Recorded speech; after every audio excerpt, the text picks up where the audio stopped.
starting pitcher for tonight's matchup is Garrett Stallings for the Harwich Mariners. So Stallings, a sophomore from Chesapeake, Virginia, boasts a 4.58 ERA this year with a 5-5 record in 16 appearances and 11 starts. He did pitch 2 complete games and was on for the 2 saves in 78 and 2/3 of an innings pitched. So Stallings is a guy that really commands his pitches well. So he's not a guy that's going to strike a lot of guys out, as we said in the pregame show, but if he can command his pitches really well, he'll retire these fibers in order. As we take a look now at the Orleans Firebirds starting lineup, batting first and playing center field, Brandon White, batting second and playing right field, Matt Frazier. Batting third and catching is Jack Scrochance. Batting fourth and playing first base is Logan Wyatt. Batting fifth and playing left field, Carter Aldretti. Batting sixth and playing third base is Justin Levy. Batting seventh and playing second base is Quincy McGaffey. Batting eighth and designated hitting is Kevin Milam. And closing out the order and playing shortstop is Sal Gazzo. And on the defensive side for the Mariners, you'll see from left to right of the outfield, Chris Galland, Cam Thompson in center, and Gabe Rivera in right. Tanner Morris playing short from Virginia, Ray Gill at third, Danny Casals playing second, and at first base from Tennessee, Andre Lipsius. And behind the plate, doing the catching for Garrett Stallings, is Logan Driscoll from George Mason. Just moments away from first pitch as Garrett Stallings takes his warm-up pitches. You mentioned it with Garrett Stallings. Control is going to be key for him. He walked just 8 batters in 78 innings this past season. Only struck out 37, though. We mentioned not that many strikeouts. He's not going to be a guy who has a lot of swings and misses. He's going to be a guy who pounds the zone. Players are going to get some contact, and he's going to have to rely on the infield behind him. Oh, exactly. It's going to be an important job for Logan Driscoll behind the plate, calling the pitches and everything. Got to call a great game against a couple of Turner guys in Orleans who can really hit the ball. So, especially when blunt to left center, he's got to be careful tonight. He's got to really command his pitches well, low in the zone, trying to leave anything over the plate, and he's got to bury his pitches down the dirt. And batting first for the Firebirds is Brandon White. Number 7, Brandon White. As White digs in the right-hander's batter's box. White's a speedy guy that typical leadoff hitter can really steal the bags once he gets on base. The pitch in there for strike one, and the Cape Cod League baseball season is underway for the Harwich Mariners in 2018. The 0-1 offering from Stallings misses upstairs, and the count 1 ball and 1 strike to Brandon White.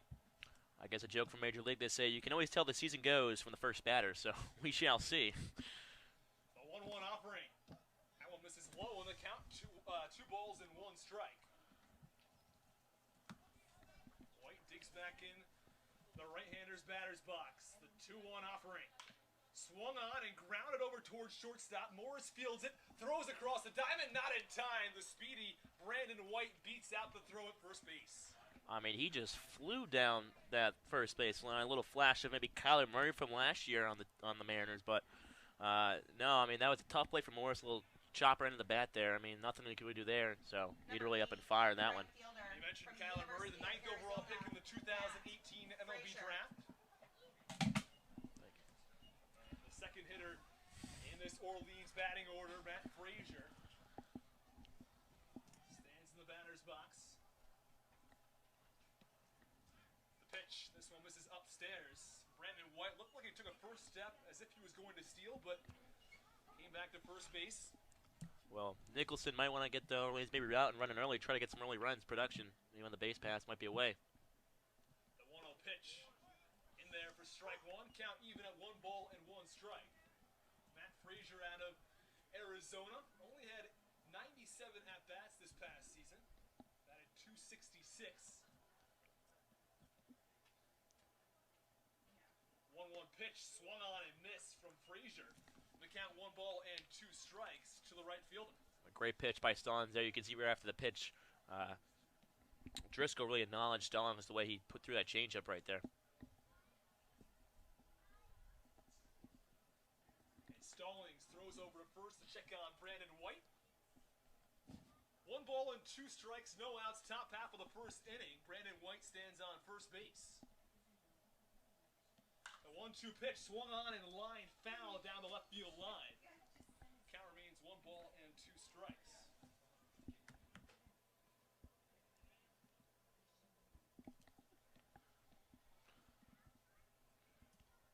Interesting about Frazier is that he was drafted in the 30th round in the 2016 MLB draft, and yet his dad was drafted by the A's in 1992, so keeping some family bloodline right there. The 1-2 offering, that one comes up and in on Matt Frazier. He has to dodge out of the way. Count even at 2 balls and 2 strikes. Frazier steps back into the left-hander's batter's box. White leads off first. The 2-2 pitch swung on and grounded towards second, fielded by Casals. Throws the second for 1, and they're not going to toss back on to first as Frazier, was easily in there. White did a nice job breaking up the double play opportunity. I mean, his speed really interrupted that double play there. Obviously, Casals was just trying to get 1 at second. I mean, if you get speed off the base pass, it's a big thing, because if he stays on second, a little blue pit's going to score him easily. So they want to get him off the base pass as quickly as possible. The 3-hitter in the lineup, Jax Groshans, stands in the batter's box, awaits the offering from the pitcher Stallings, as Stallings will throw over to first to check in on Frazier. Groshans was in the Cape Cod League last season as well for a short period of time. Yeah, interesting. His younger brother was drafted this year. I remember watching that scoreboard, watching that on during the draft about if his brother was going to get drafted. Otherwise, he's going to join him at Kansas. First pitch in there with a breaking ball. Count 0-1 to Groshans. Really mixing these pitches well right now. First pitch curveball. I don't think Groshans was looking for that one. 1 out, top of the first inning. Frazier leads off first base. Game remains scoreless. The 0-1 pitch swung on and missed. He goes with the off-speed once more. And Stallings finds himself ahead of the count. No balls and 2 strikes. He's really spotting his off-speed pitches really well. Looked like maybe a changeup there that just sunk right away and then buried him right at the knees. So down the hole. The 0-2 offering. Check swing, but Groshans holds up.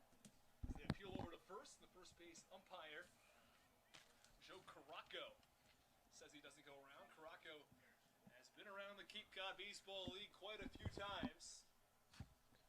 One of the most well-known umpires around the league. The 1-2 pitch, chopper over towards second. Casals flips the second for 1, and Morris had a tough time handling it over at second, but he'll pick the ball up, get 1 out, no chance at the double play. I don't think I've ever seen back-to-back fielder's choices before, but it looked like, Casals didn't know if he was in between he's going to tag him or if he was going to flip, so he was a little between, that's why I might have a little sloppy between the exchange between him and Morris, so 2 down here in the inning at least. 2 outs, top of the first inning, and Jax Groshans now leads off at first base. And the cleanup hitter, Logan Wyatt, has quite an impressive on-base percentage. As he swings to the first pitch, chops it over to first, Lipsius fields, and tags out Wyatt, and that'll do it for the end of the top half of the first. Game remains scoreless. We'll be back with the bottom half of the first inning.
Back in the bottom half of the first inning, game remains scoreless. Austin Rooney alongside Thomas Inzarella as the starting pitcher for the Orleans Firebirds is Levi Stout. And then In the field for the Firebirds, starting from left to right in the outfield, Aldretti, Wright, and Frazier. And then as short as Gazzo, Levy playing third, McCaffrey playing second, Logan White playing first, and Jax Groshans doing the catching for Levi Stroud. And the starting lineup for the Harwich Mariners, batting first and playing left field is Chris Gallen, batting second and playing short is Tanner Morris, batting third and playing right field is Gabe Rivera, batting fourth and designated hitting is Nate Eichhoff, batting fifth and playing second base Danny Casals, batting sixth and playing first base is Andre Lipsius, batting seventh and catching is Logan Driscoll, batting eighth and playing third base Ray Gill, and closing out the order and playing center field is Cam Thompson. Leading off the bottom of the first inning for the Mariners from Boston College, the Orleans Firebirds, the Levi left fielder, Stroud. Chris Galland. So both teams have one of those speedy, quick guys that can really knock the socks out of the ball. Galland batting .316 this year at Boston College his freshman year. First pitch to Galland in there for strike one on the inside corner. Led the Eagles in stolen bases this year with 28 of them. The 0-1 offering. It's the lower part of the zone. The count, no balls and 2 strikes to Chris Galland. Kind of local kid from Sudbury, spent a PG year at Cheshire Academy. A couple Massachusetts kids in the Cape League. The 0-2 offering chopped over towards second base. Throws the first. That's the first out of the inning as McAfee retires the first Mariners batter. So one away in the bottom half of the first inning. Tanner Morris, the shortstop, gets Number ready 10, to step into the shortstop batter's box. from the University of Virginia. Levi Stout this past season was very good at keeping the ball inside the ballpark. Did not allow a single home run this year at Lehigh. And most of his starts, I mean, he gave up, I think, almost 3/4 of starts for 3 runs or less. So The first pitch to Tanner Morris is swung on and missed. Count, no balls and 1 strike to the left-handed hitter.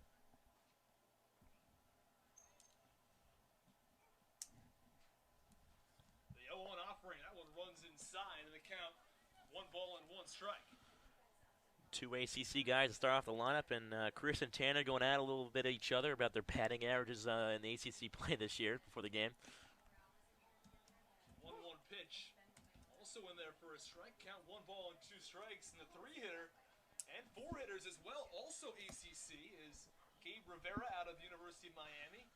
And the 1-2 pitch misses low. Count, 2 balls and 2 strikes. And Nate Eichhoff out of the University of Virginia. And then Pavin Smith from Virginia, who's now in the Diamondbacks organization, former Harwich Manor.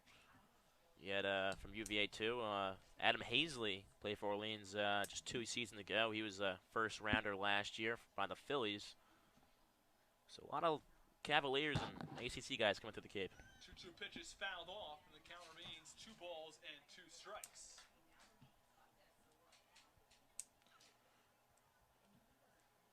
Yeah, Bottom half of the first inning, scoreless game, 1 out. And Tanner Morris stands in the left-hander's batter's box. The 2-2 offering from Stout is swung on and lifted into left field. Aldretti moves over towards the left field line and makes the catch for the second out of the inning. I mean, even that ball right there, I mean, it drifted just a little more off the bat. It looked like it was going to be a little shallow, and then it kind of carried a little bit into foul territory. So that's the wind playing effect already in the bottom half of the first inning. Gabe Rivera. And Gabe Rivera out of the University of Miami.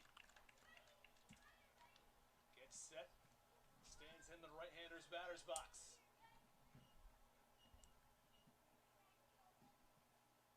The pitch from Stout bounces in there, ball 1. Freshman from Miami, Florida, plays for the Hurricanes, and he's sporting his Hurricane batting gloves right now. So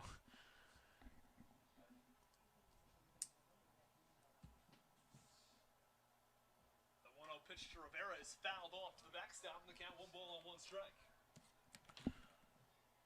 got fellow Ray Gill, a Hurricane, and also for Orleans, a Hurricane broadcaster. So they were chatting it up before the game.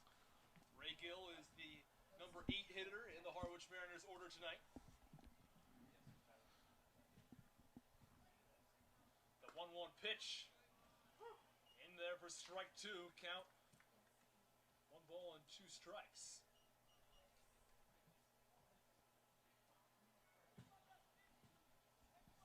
Stout to the set. The 1-2 pitch swung on and lifted into left field. It's in there for a base hit. It's the first Harwich Mariners base hit as Gabe Rivera lines a single into left.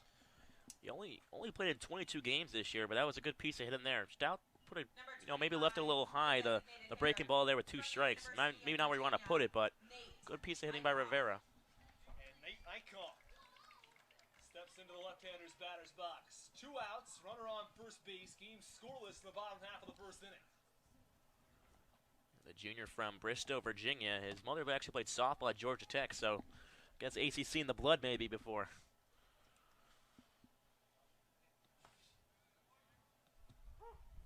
First pitch right down Broadway for strike 1.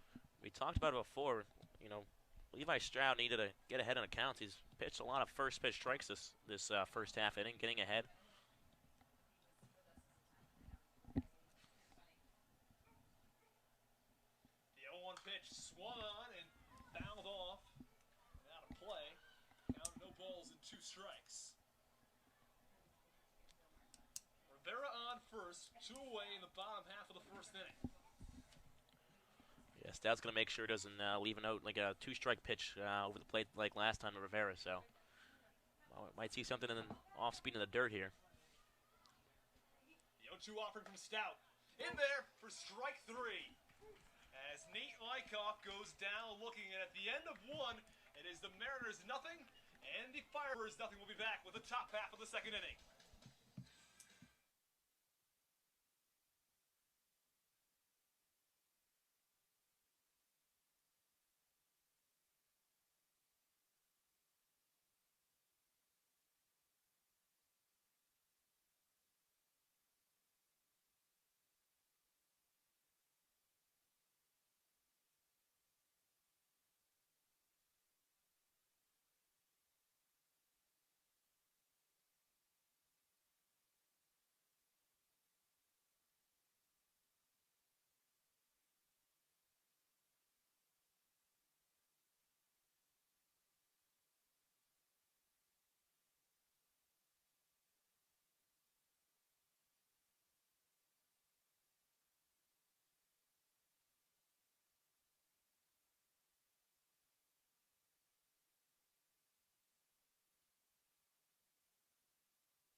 Back in the top half of the second inning, scoreless game between the Harwich Mariners and the Orleans Firebirds.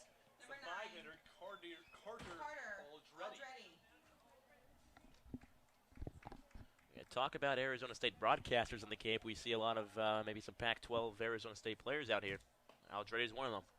And the first pitch to Aldretti is in there for strike 1. Count no balls and 1 strike.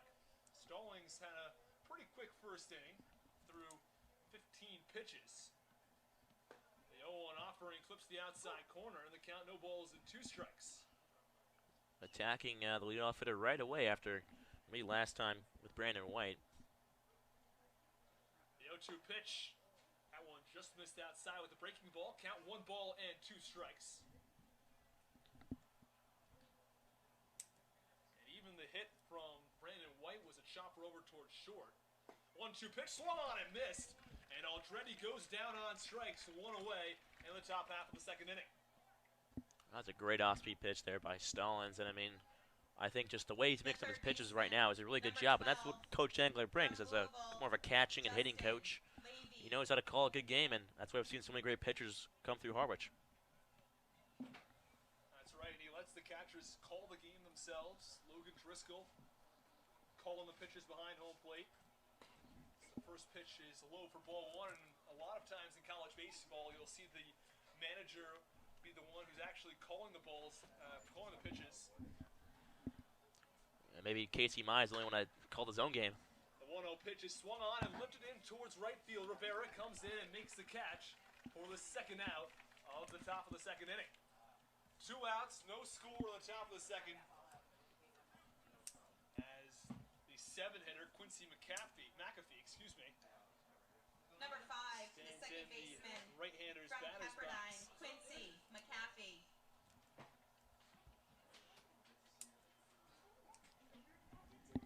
McAfee, 18 doubles for Pepperdine this year, led the team in that. Again, Stallings, another first pitch strike right there. Goes with the fastball. Done well to mix up his pitches so far. The 0-1 offering. That one's in there for strike 2 as well. And the count, no balls and 2 strikes to Quincy McAfee. We've seen that approach all night right now, so far through about almost an innings and 2/3. He's attacking this right away. No fooling around from Stallings on the mound. The 0-2 pitch swung on and chopped over to first. Lipsius Field steps on the bag, and that'll do it for the top half of the second inning. A quick 3 up and 3 down from Garrett Stallings. We'll be back in the bottom half of the second.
Welcome back inside White House Field. Austin Rooney alongside Thomas Cinderella. Scoreless game.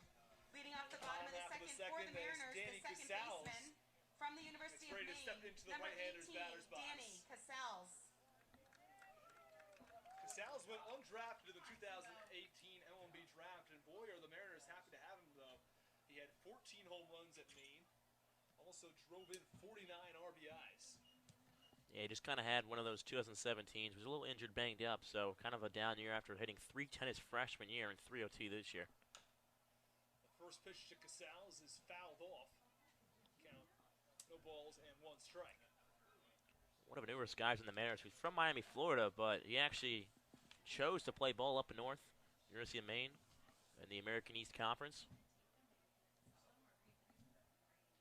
The 0-1 pitch misses for ball 1, and the count even at 1 ball and 1 strike.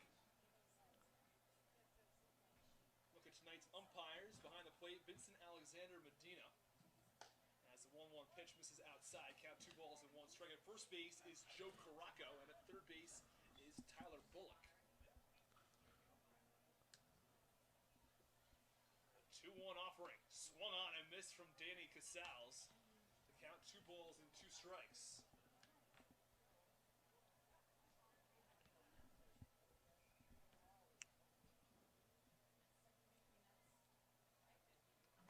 2-2 offering. That one runs up and inside.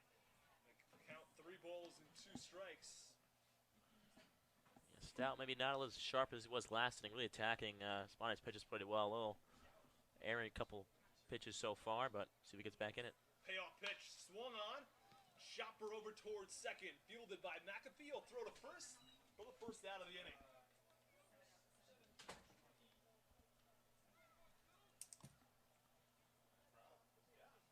One out in the bottom half of the first inning. Number Second 13, inning, excuse me. Andre the Lipsius. first baseman step into the right-hander's batter's box.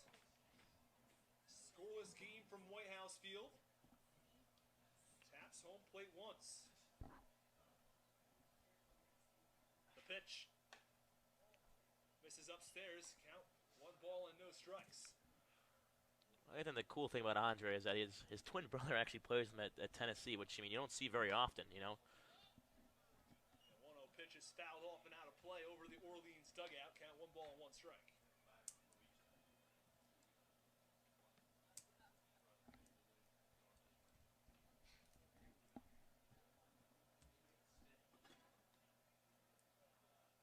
Pitch, and Lipsius checks his swing.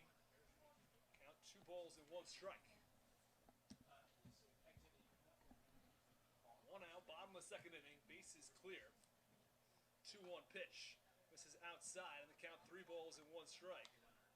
Still a scoreless game. Mariners looking to change that.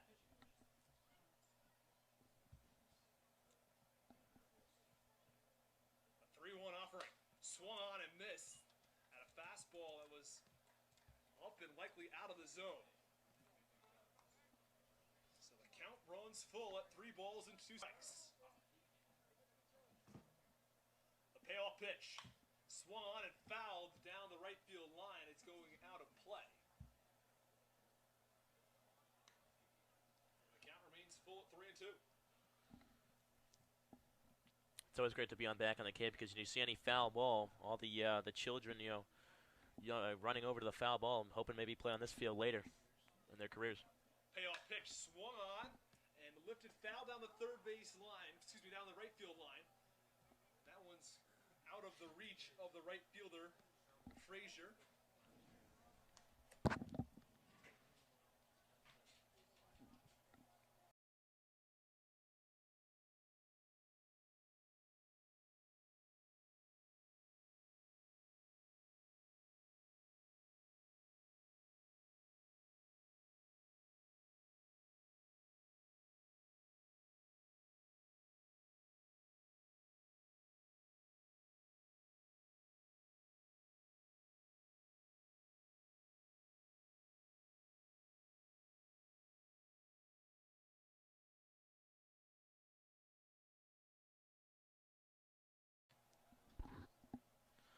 Almost seems like going down the right field line, it just runs out of room as it goes down. A lot towards the first base dugout, but then just not more towards the left field line on both sides. A payoff pitch. Swung on and fouled off once more by Lipsius. He's doing a great job working Levi Strout. I mean, just think about that foul ball in right field. If we're back at Eldredge, that might have been a catch. I mean, there's a lot more room down the right field.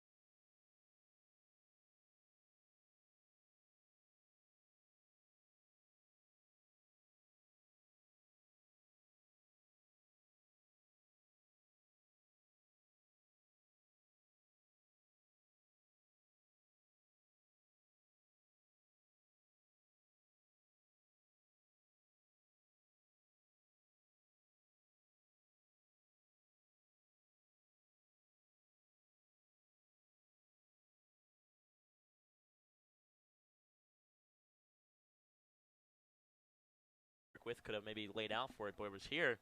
The fence is very construed, and it kind of cuts a runner off from going full speed. Lipsius steps back in.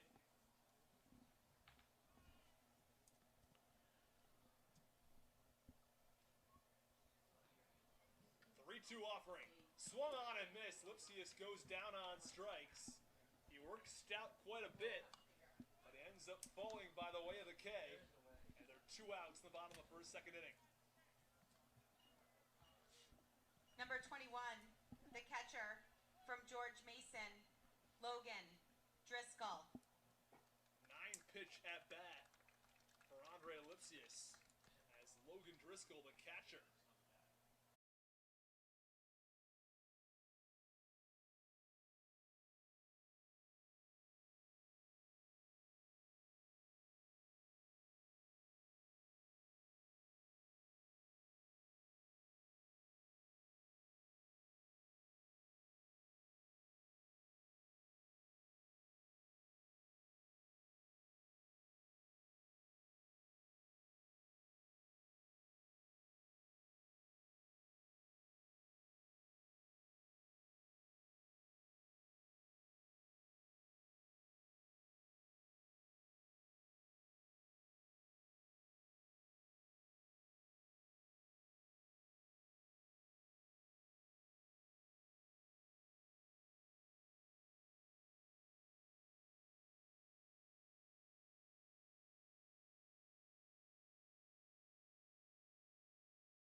2-2 pitch swung on and line into left center field. On the run is White, and he makes the catch. An outstanding diving catch from White, and that will do it for the end of the second inning.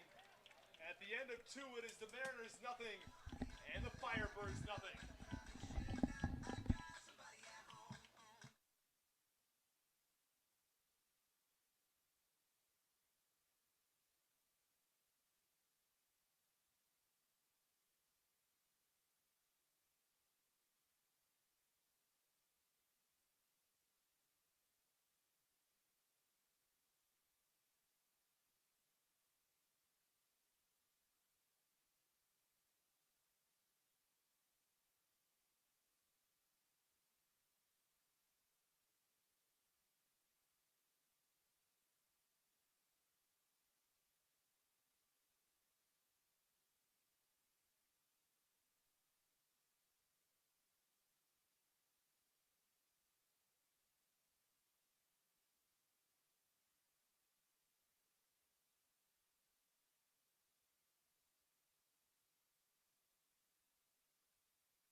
Back in the top half of the third inning, Garrett Stallings back on the mound for the Harwich Mariners. Facing the 8, 9, and 1 hitters due up for the Firebirds, Kevin Milone, Sal Gazzo, and Brandon White. Leading off the top of the third inning for the Firebirds, the designated hitter from St. Mary's, number 4, Kevin Milam. Coach Kelly Nicholson, one of those California guys able to get those St. Mary's and then Loyola Marymount. You know, a couple guys the last 2 years. Corey Abbott, who plays for the Cubs now. Organization, he was a Loyola Marymount guy. Threw a no perfect game his senior year or his junior year. Pitch in there for strike 1 to Kevin Milone. Milone had a fantastic freshman year at St. Mary's, hit .313 and added 12 home runs. His sophomore year did not have as many home runs. Power wasn't quite there, but still had a very solid .302 average and 5 homers. The 0-1 offering from Stallings clips the outside corner. Count, no balls and 2 strikes.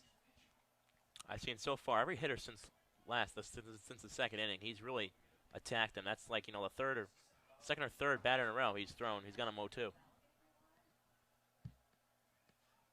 The 0-2 pitch in the dirt. He goes with the curveball. The count, 1 ball and 2 strikes. Not a bad pitch there by Stallings. He'll bottom the order, even though it may not be as stellar at the top. Still good, and maybe try to get him to go fishing there. And Milone is a guy who doesn't strike out all that much. Just 42 strikeouts this past year. Swung on and a ground ball over towards short. Morris Fields throws to first.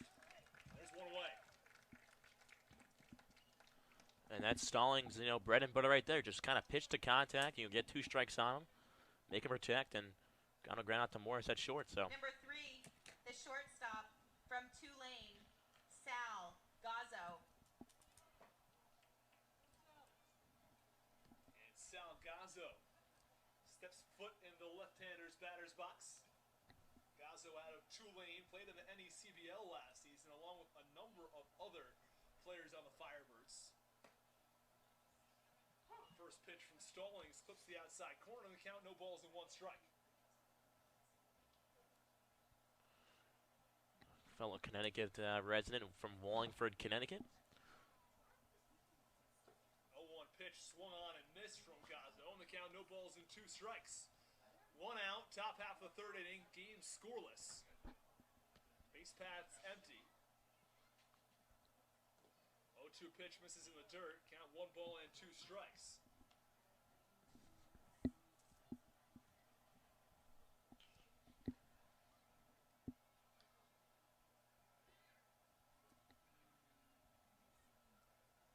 The 1-2 offering. Goes with the off-speed, grounded over towards first. Lipsius tosses over to Stallings, who covers for the second out. 2 away in the top half of the 3rd inning. Still no score from White House Field.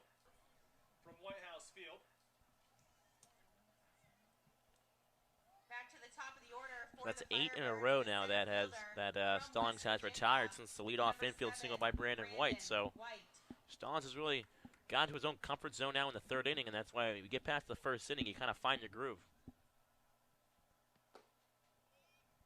White shows bunt, pulls back, and takes ball 1. And it makes sense for Brandon White to bunt. He's adept at doing so, and he could bunt his way on for a base hit with that speed. Especially with Gill. Gill was playing a little bit behind the back. He's moved it a little bit about a step, but he was pretty far back before. 1-0 pitch paints the outside corner for strike 1. Count 1 ball and 1 strike. The 1-1 offering misses just outside, and the count 2-1. I'm not sure if Billy Beamer would approve from Moneyball, not bunting, no bunting in general, but 2-1 pitch is fouled off to the backstop. Count 2-2. Base paths empty, 2 outs, no score from White House Field. And Brandon White steps foot back in the right-hander's batter's box.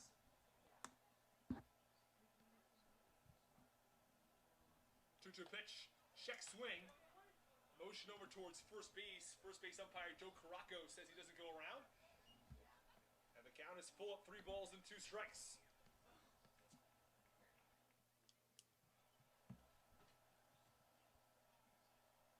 3-2 offering, swung on, a high chopper fielded by Driscoll. Throws first, they got it. Nice play by Logan Driscoll, fielding the high chopper and throwing to first. A quick 3 up and 3 down from Garrett Stallings at the end of 2.5. It's the Mariners nothing, and the Firebirds nothing.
Back in the bottom half of the 3rd inning, Mariners Leading nothing. off the bottom of the 3rd inning for the Mariners, the Firebirds, 3rd nothing. baseman from the University of Miami, number 5, Ray Gill.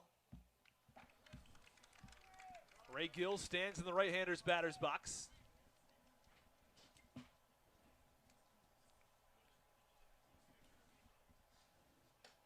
Pitch to Gill. Say he goes around for strike 1. Count no balls and 1 strike. that was almost one of those excuse me swings. I think he thought it was going to be something else where he was just trying to hold back, and he realized that, high fastball above the letters, The 0-1 pitch swung on and line into right field for a base hit. Ray Gill is aboard with nobody out in the bottom half of the 3rd inning.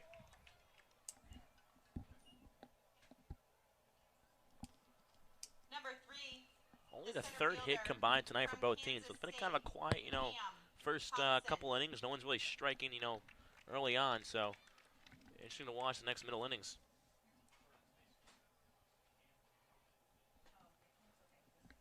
Gill on first base. No outs, bottom half of 3rd inning. Scoreless game. Pitch to Cam Thompson, misses outside. Count 1 ball and no strikes.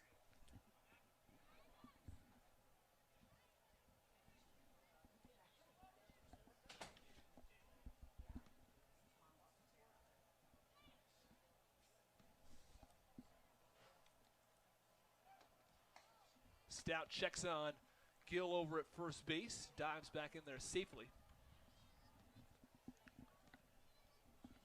Runner on first, no outs in the bottom half of the third inning. Cam Thompson stands in the left-hander's batter's box.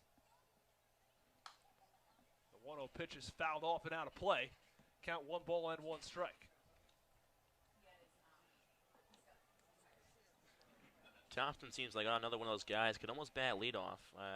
He's got some average. He batted .318 his freshman year, was a collegiate baseball freshman All-American, so seems like he can poke the ball around the field a little bit.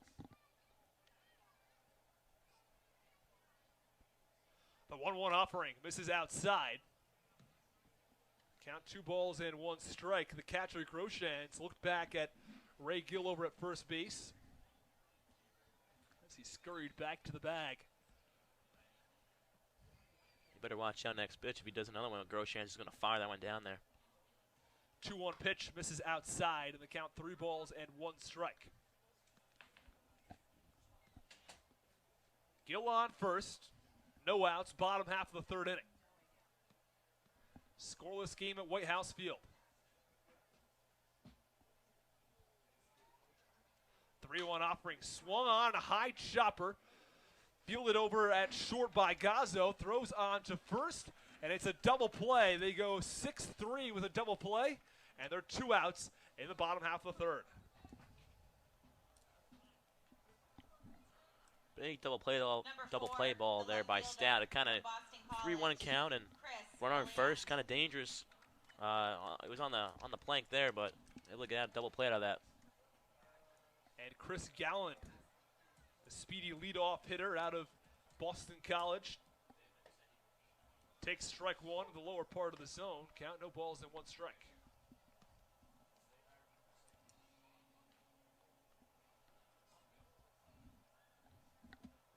The 0-1 pitch runs inside and almost clips Gallant, but he gets out of the way at the last second. Count 1 ball and 1 strike. Stout's been pretty darn good so far. 2 2/3 innings of work, allowed just the 2 Mariners hits so far. 1-1 pitch swung on and missed from Gallant. Count 1 ball and 2 strikes.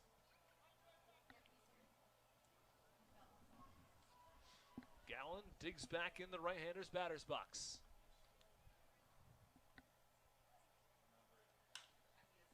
One-two pitch is fouled off and out of play. Wyatt gives chase, but he runs out of room. Base path's empty. 2 outs, bottom half of the third inning.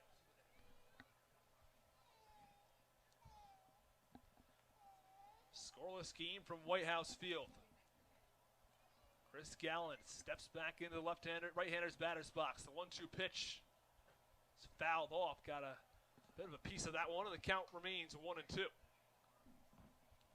I almost couldn't tell there if that was fouled off or not. It seems like it fouled off and may hit off of Groshans. I couldn't quite tell for a second, but.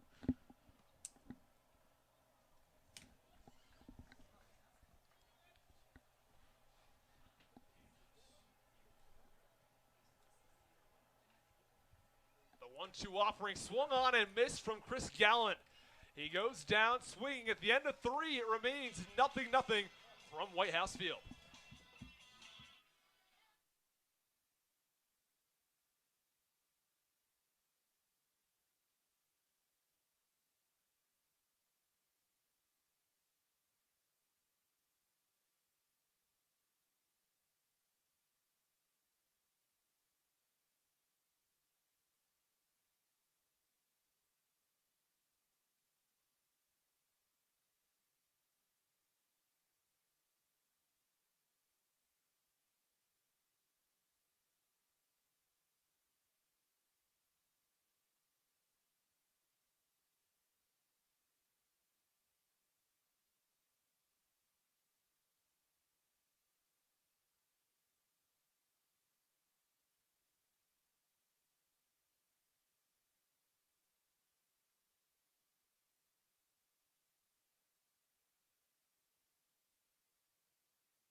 And welcome back inside White House Field. Still 0-0 score during the top half of the fourth inning. Garrett Stallings out for another inning of work. And he has been fantastic for the Harwich Mariners. 3 innings of work. Leading off the Has top of retired the fourth each of for the last Firebirds, 9 the right batters. fielder The only from batter the that reached University base of was Brandon Arizona, White, number 8, but a Matt single over to Frazier. shortstop to lead off the top of the first.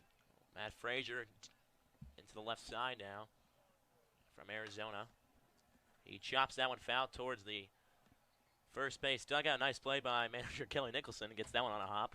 So Frazier ground to a fielder's choice out to second his first time up. The 0-1 from Stallings. That one is lined out toward short. Morris lines out for it, and he makes the catch. So Morris getting the jersey a little dirty in the first game, and he makes the grab. Really nice diving play by Morris. That ball was tailor-made for center field, but he dives and makes a fantastic catch. Number 15, For the first out of the inning. catcher from Kansas, Jax Groshans. So brings up the catcher, Jax Groshans from Kansas. He also ground to a fielder's choice his first time up, but as first pitch is fouled out behind, great Driscoll giving a look. He dives into the fence and unable to make the catch. Well, wow, Driscoll laying out the body and Almost made a fantastic catch going back to the backstop there. we couldn't quite tell for a second he made the catch. He was right in front of us, but wow. Directly underneath us, our view was It's a little- slightly impaired for a couple of seconds. I don't know if many other catchers could have made that catch, and he almost made that one. So, unbelievable effort by Driscoll there.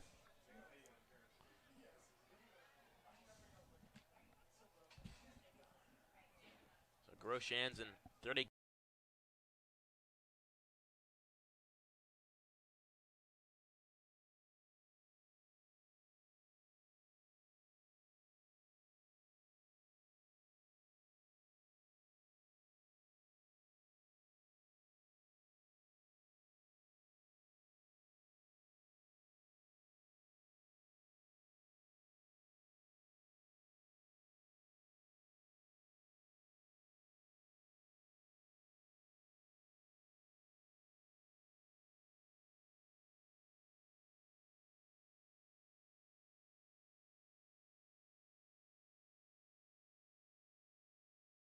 Center half finds the zone there. Count moves to 0-1. Stallings set, and he'll deal. Fastball in the dirt, blocked by Driscoll. Good job there.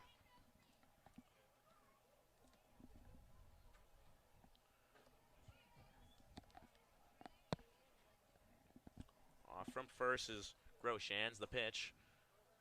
After the dirt again by Driscoll. 2-1.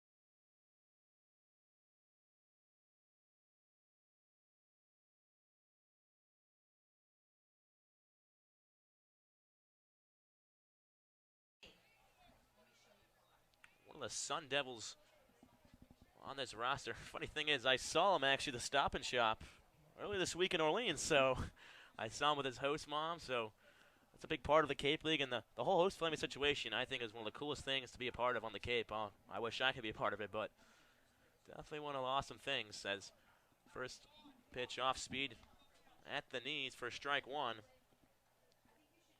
Groshans on first. 0-0 game here in the top half of the fourth. And you mentioned the host families. It's something that just makes the Cape what the Cape is. You know, Cape Cod is known as a special place and a special place to play baseball, and the host families absolutely play a role in that.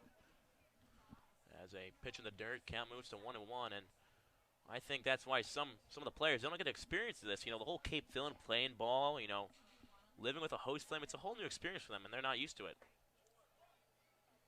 Fastball in the other half finds the zone. So 1-2 now to Aldretti. Aldretti struck out back in the second inning.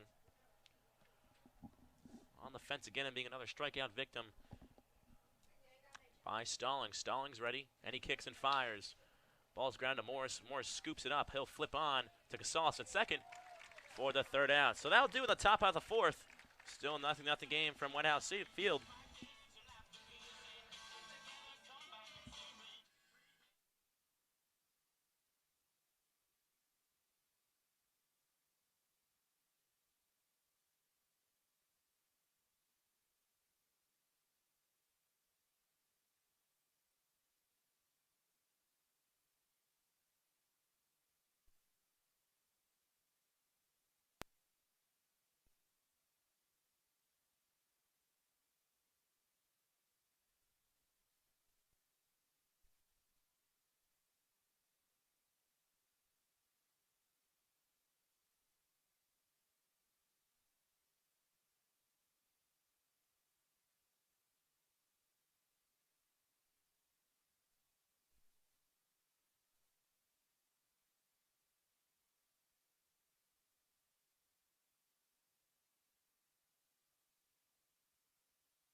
Welcome back inside White House Field for the bottom half of the fourth.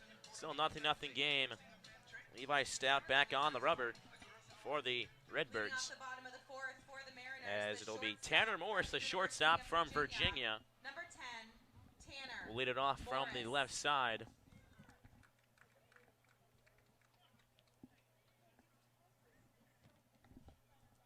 So back in the first inning, flying out to left field in foul territory.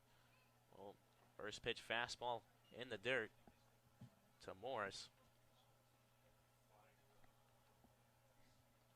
Stout still 3 innings of scoreless work, only give up 2 hits. There's only 4 hits combined for both teams. So it's a pretty pitcher's duel so far where we didn't think of that. Off-speed just misses outside. 2-0. Hitters count here for Morris. Ready to go back to work in the pitch. That's pitch is swung on. Leaning towards the left field line. This ball is off the wall in left field. It comes back. Morris cruising into second base with a stand-up double. It was right on the left field line, and it just hit right below the 330 sign left field. So tough to tell The where wind that ball was. blowing out towards left field in a big way. That ball looked like it was going to be going foul, and it looked like it was going to be a shallow fly ball to left field, but it keeps on carrying and carrying, and Aldretti followed it back to the track, and it went off the wall. It was tough to tell out there, and that's the second time he's hit one of those curling balls out to left field, and the winch has taken it. And it's an important base hit for Tanner Morris because it gives the Mariners their first runner in scoring position of the game. That's Gabe Rivera now in the right side from Miami, trying to drive in his first run of the Cape League season and the Mariners' first run of the year. Morris is going towards third. The throw down from Groshans is in time, and Morris is thrown out at third. Really close play over there at third base. I thought Morris may have gotten a hand in there, but the third base umpire, Tyler Bullock, says otherwise. It's a really nice throw from Groshans down to Levy for the out. Wasn't expecting that one, I don't think. Only one stolen base on the year for Morris, so 1-0 pitch is in there for a strike. Testing the arm of Jax Groshans early on. Kills the rally a little bit for the Mariners, but only one away. 1-1 count to Rivera. The deal. Pitch is chopped on off the glove.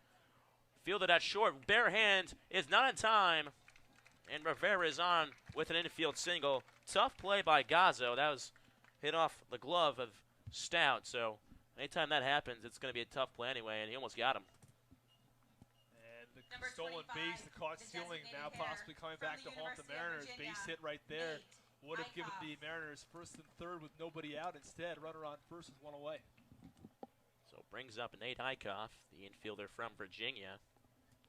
That's a good point you bring up there, but just wondering, is it easier to field a ground ball from the stretch or from the full motion? So I'm not sure. As that is swung on and missed. Make an interesting point there. I think the ball was going over his head one way or another. Yeah. He did have to jump for it, but still, I don't think that makes the difference as to whether or not he's safe. I think it probably still deflects off his glove. Probably. Something we get the analytics team maybe on if we had one here.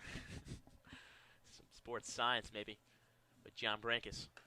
So fastball misses outside. 1-2. Or excuse me, 2-1 now. As Rivera leading off at first. Still 0-0 game. 4 hits from the Mariners, but no runs to show. Wyckoff, another one of those NECBLers, was awarded first team NECBL last year.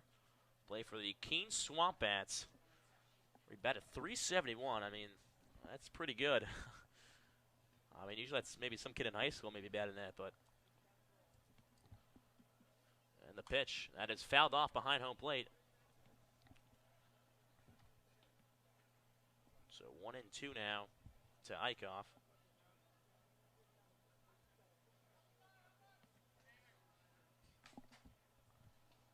There is action in the Orleans bullpen as Josh Hendrickson warms up. Nicholson, the manager for the Orleans, said they were going to use him an inning today, so he might get work in soon as the pitch. Outer half the plate. This is in for, evens it out at 2-2. So Stout on his 4th inning of work, maybe done after this inning if he can get out of it with 1 down here. From the stretch. 59 pitches, so if you're looking at right around 85.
Cassell.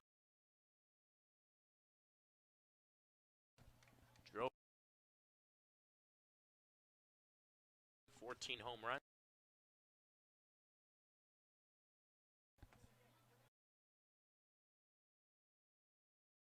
Towards right field. Catch.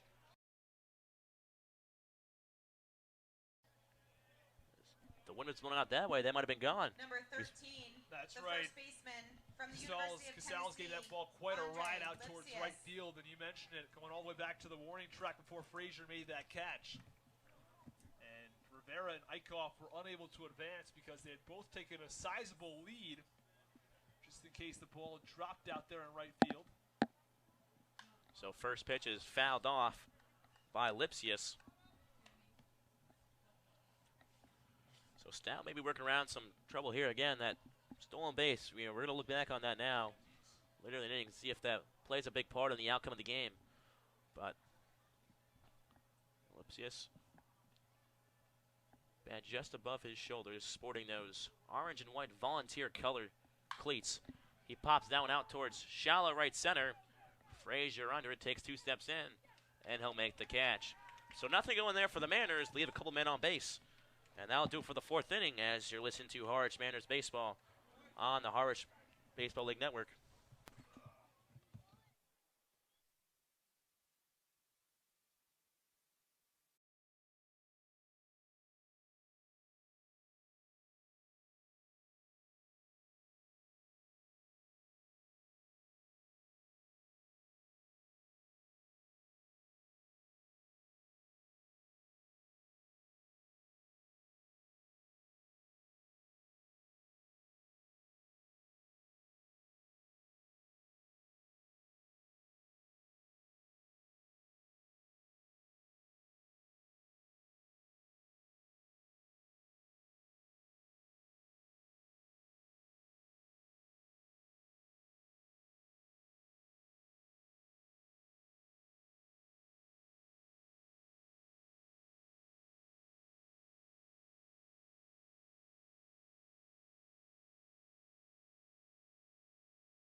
Louisville. First pitch from Stallings at the knees for a strike 1. Stallings has been dealing so far. 52 total pitches, 4 innings, allowed just 2 hits. Retired 9 on the road at one point as the 0-1 pitch just misses the other half. Count moves to 1-1 here. And we mentioned he's a guy who will pound the zone. He has 37 strikes, just 16 balls.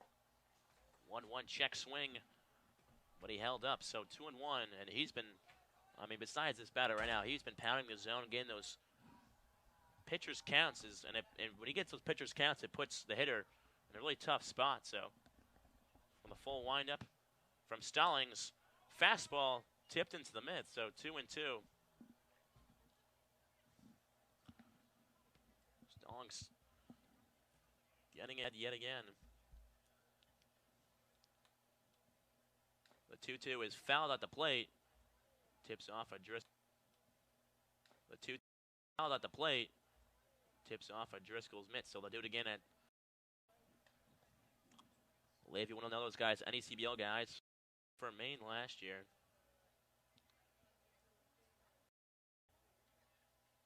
He got a hit in his first College World Series at when he was at Louisville last year. Fastball up in the zone, gets him. Strikeout for Stallings, and he doesn't get a lot of those, but his second on the night, as Aldretti was the victim last time. Up now, the 7-hole hitter, the second baseman, Quincy McAfee. And great command with that last at-bat from Stallings. As that pitch is chopped over, nabbed in the air by Gill. He'll take a step, throw on the first for the out. So a great pick there by that hop could have gone over him. It could have done anything in the way. That grass in the 5-3. The previous at-bat, those pitches with pinpoint accuracy. He's been working the zone all night as Kevin Milam steps in as he fouls the first pitch off into the screen. Here we're 2 down in the top half of the 5th inning. Nobody on as Stallings has been really dealing tonight. Still no action in the Mariners bullpen, so we don't know how long he's going. in the windup, but that pitch is lined out towards right field. And on for the catch is Rivera. So that'll do it for the top half of the fifth. Still 0-0 game as we head into the bottom half.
So welcome back inside White House Field. Still 0-0 game. A new pitcher on the mound for the Firebirds. It is Josh Hendrickson, the left-hander out of San Diego. 20th round draft pick by the Royals For the Mariners, the catcher from this George year. Mason, number 21, Logan Driscoll. As again, that California connection with Coach Kelly Nicholson is proving yet again as Logan Driscoll steps inside the left side from George Mason. Lefty. First pitch swung on and miss by Driscoll. Raleigh Adams, was a catcher from San Diego just 2 years ago. Now in the minor leagues, so 0-1 swung on and miss again. So back-to-back fastballs as Driscoll finds himself in the hole now, 0-2. The 0-2. That is popped out behind home plate and out of play, so they'll do it again.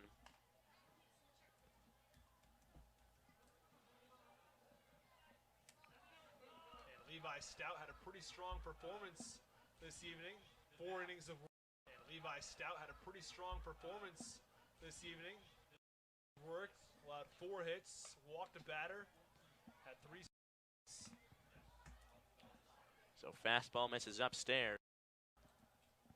Try to get him to chase, but Driscoll off. So at the set, and he did. Fastball got him. First strikeout for Henderson as he just enters into the game. Is now 0 for 2 on the night. As he'll bring up Gill. Number 5, Gill. He is 1 for 1 on the evening. A single back in the third.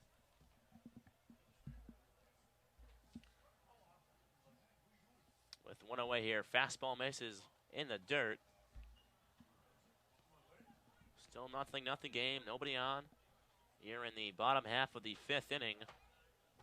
But a quick game so far. The sun's almost down here, so the lights will be on and will take full effect very soon as the temperature dips down a bit here. As that ball is driven out towards right center field. It's looked like it's going to go down and finds a way in the gap up into the wall. Rounding first is Gill, and he'll get a stand-up, and he'll be stand-up at second base. So a 1-out double by Ray Gill gets the Mariners going here in the bottom half of the 5th inning. That's a line shot into the right center field gap, and Gill gets a really good piece of that one. Looked like he may have had a shot at third base, but he opted to stop at second with a stand-up double. That's why he was almost, when I was announcing it, it almost looked like he was going to take a turn towards third. I mean, that's why he looked like he could have put the full Jets on. It might have made it, but got the hold-up sign at third base. So not bad off, 1-out double. So another lefty stands in is Cam Thompson, the center fielder from Kansas State. And every base means a lot right now, especially for the Mariners. A scoreless game. If he was on third base, a sac fly could give the Mariners a lead, and that could be all the difference in this game. Fastball misses above the letters, so Thompson gets the advantage early. I think they just don't want to run to outs after that steal by Morris. I just think they want to be a little more conservative on the base paths and not try to force anything. I think that's what happened last time. Lefty versus lefty. Chip looking back at second, and the pitch. Fastball just misses high and away. So 2-0 here for Thompson. He might have the green light. Let me try to put something in play here. Thompson batted .257 this year for the Wildcats. So the 2-0 fastball got him. He's got some speed on that. He's got Driscoll now a couple times on the fastball upstairs, and now Thompson. So he's got some life to that fastball as Thompson steps back in, taps home plate, waves bat towards the pitcher.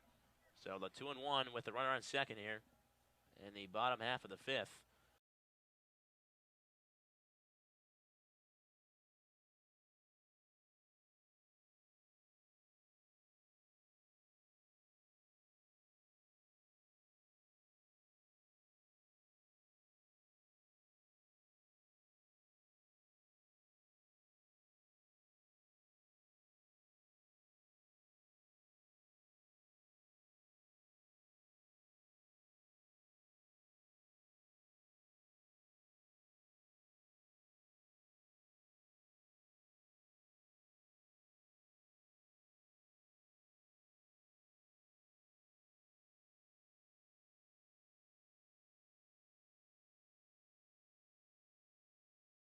So the Jamie Quinn, the pitching coach for the Firebirds, will visit out on the mound here, maybe discuss some strategy. And if you are holding ticket number 6998004, please head over to the Harwich Children's Fund table and claim your prize. So stepping in the right side now is the leadoff man. Now batting for the Mariners, number 4, the left fielder, Chris Galland. So Galland steps in, 0 for 2 today, grounded out in the first inning, struck out back in the third, but he'll have an opportunity in the fifth to do some damage. Stepping in the right side, he shows bunt. He bunts it towards past Hendrickson, going on towards second, and he's in there. So a single as McAfee couldn't quite get him. He's got some speed and the bases are now juiced. So a squeeze play almost there, got past the pitcher. So Bates is loaded with one out here in the bottom half of the fifth. Tanner Morris now steps in. He had the double back in the fourth. And maybe try to get the first run in for the Mariners this season. Lefty-lefty. Fastball upstairs. Takes ball one.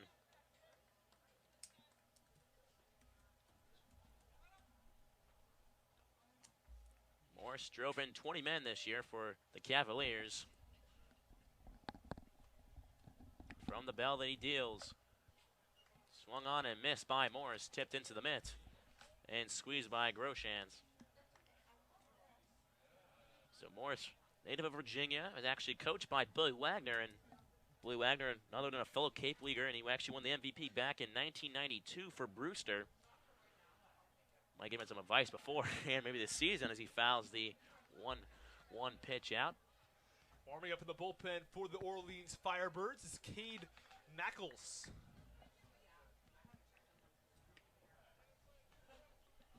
Something to keep an eye on with Henderson struggling this inning. Exactly. Grand Canyon native Jake Wong last year pitched for Orleans. As that curveball's driven out towards right field. Going back is Frazier. He's under it. And they're tagging from second, and a run will be in. So the Mariners manufacture their first run of the season on a sacrifice fly. So Morris does his job as Ray Gill scores. But Thompson also tags up from second, so he'll have runners in the corners here with 2 away. So 1-0 Harwich now right fielder. That's from all the that University Stallings of might need away. Miami, He's pitching right now. Gabe Rivera. So Gabe Rivera, the other Miami Hurricane on this roster.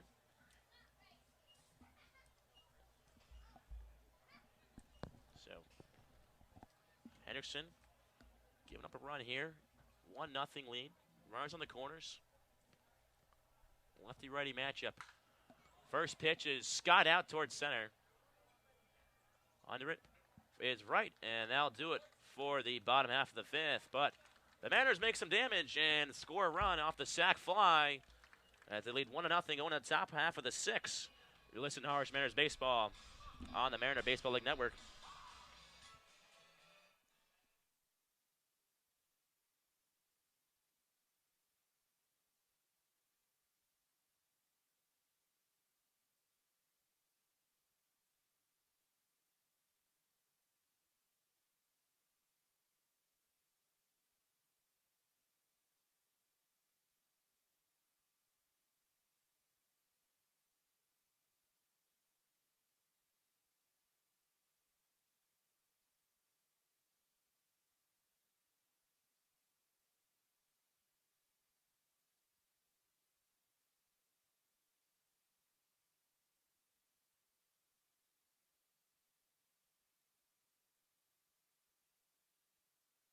Coca-Cola bottling of Cape Cod.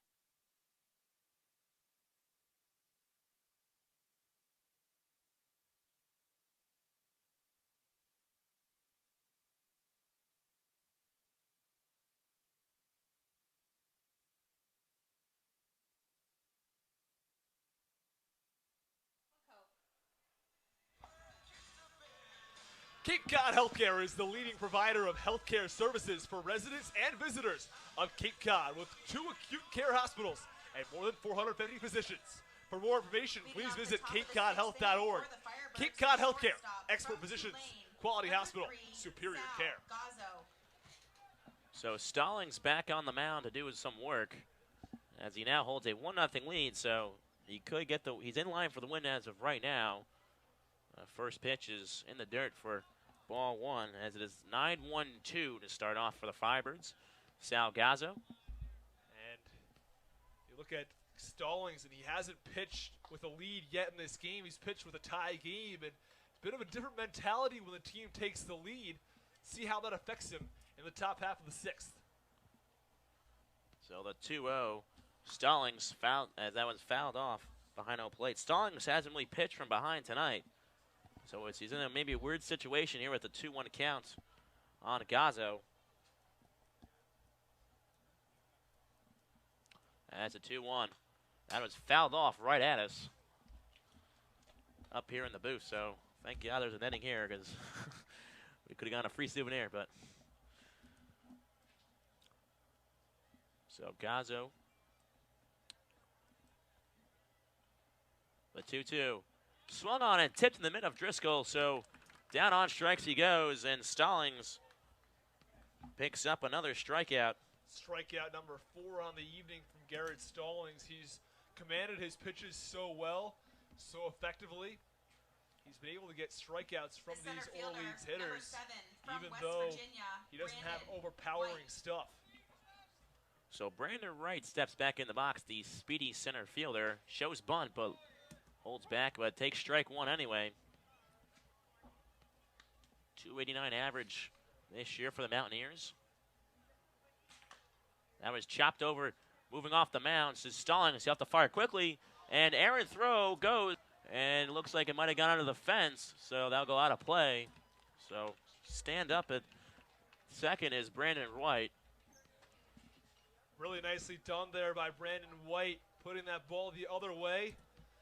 Bit of a long run for Stallings, and it was going to be a really, really tough throw with the speed of White.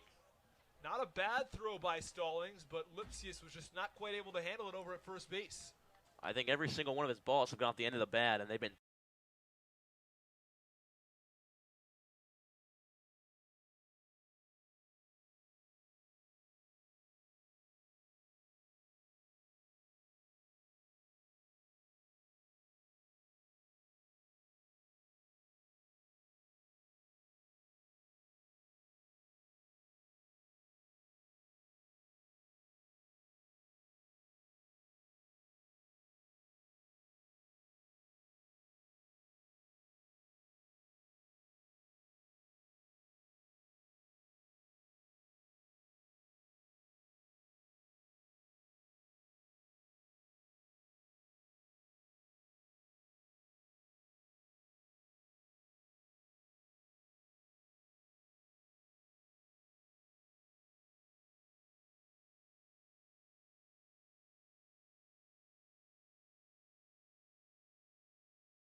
the stretch.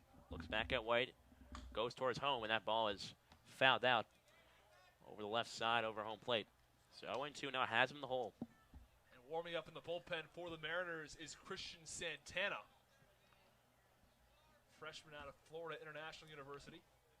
One of two FIU guys on this roster with Logan Allen.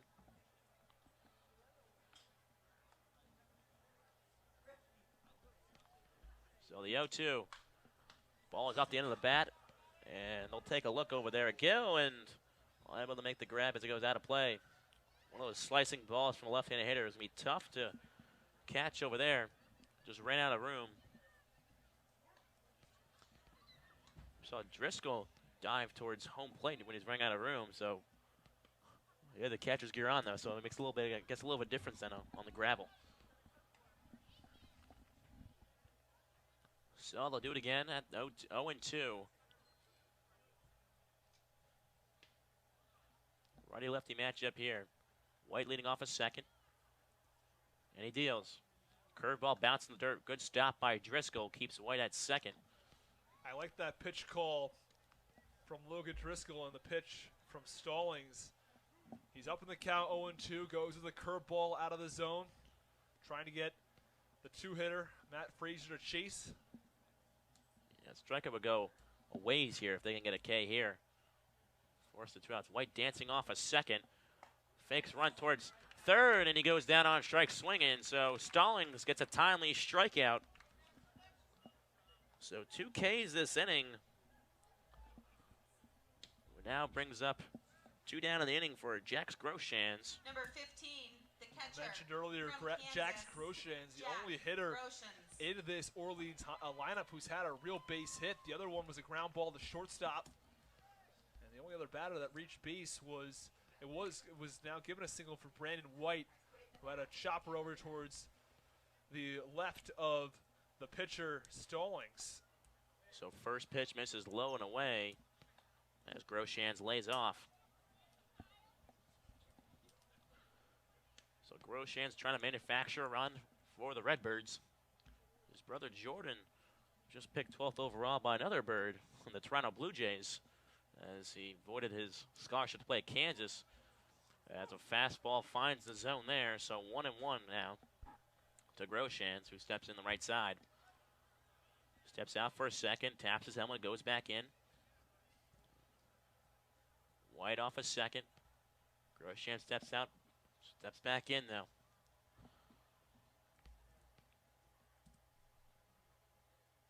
He's set, go towards second, but nothing going there just to keep White close.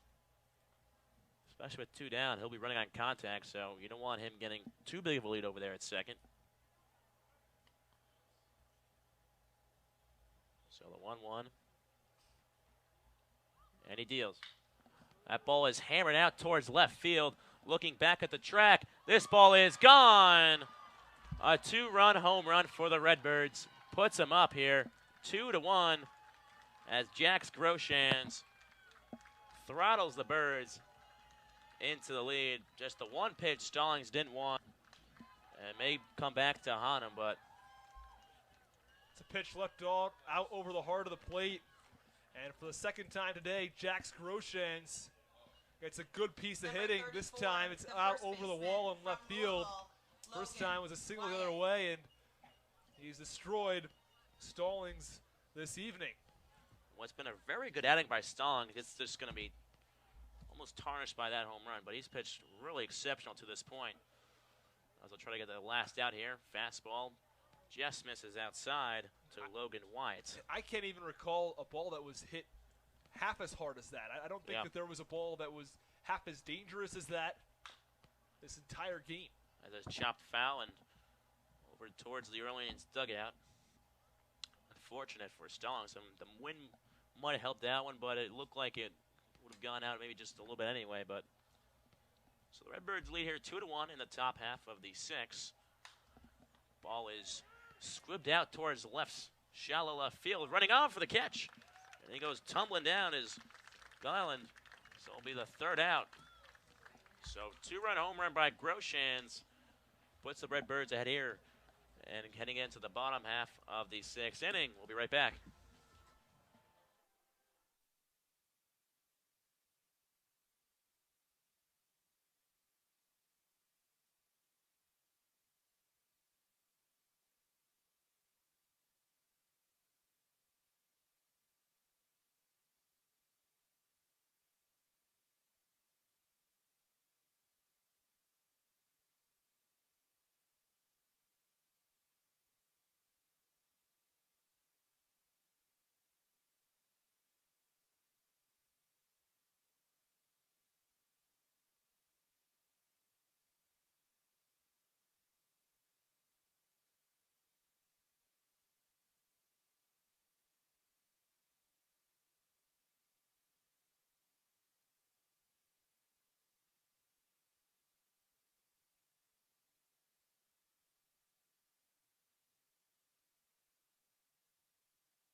So welcome back inside White House Field for the bottom half of the sixth inning, as the Redbirds up now 2-1 over the Harwich Manors. Number 25. New pitcher on the mound. It is Cade Michaels, the righty from McMinnville, Oregon, and he goes to Grand Canyon University. Actually, a private university. Fun fact about them, as Nate Eichhoff leads off for the Manors from the left side. So, first pitch from Michaels is in there for a strike.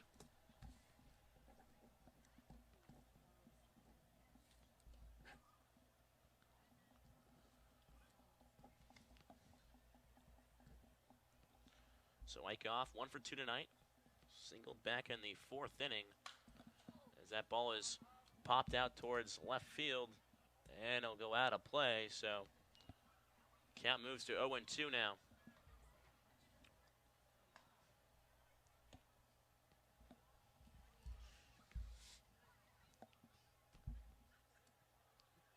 So the Mariners trying to get a leadoff man on here to try to retake the lead after the home run last inning from Jax Groshans. The 0-2 is flared out towards left field.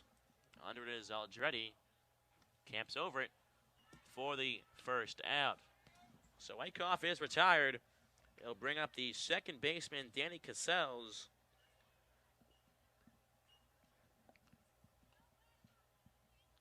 Number 18, the second baseman from the University of Maine, Danny Cassels.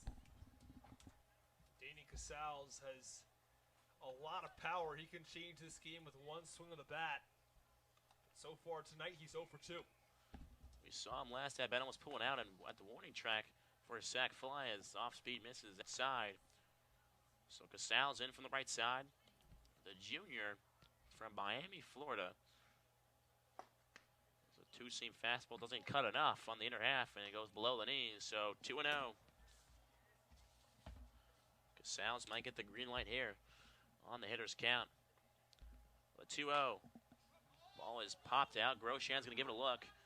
Heading towards the fence, calling it, falling back, and he's not going to make the catch.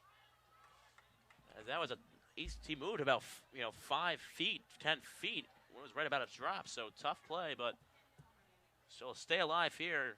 Cassels getting a little lucky, see if he can make do for it. It's a ball that, of course, if you're Groshans, you want to have, and he's was tracking that ball for a little while, and he had the ball in his glove as he was falling backwards, but was just unable to come up with it. So off speed just misses to Cassels. So 3-1 now.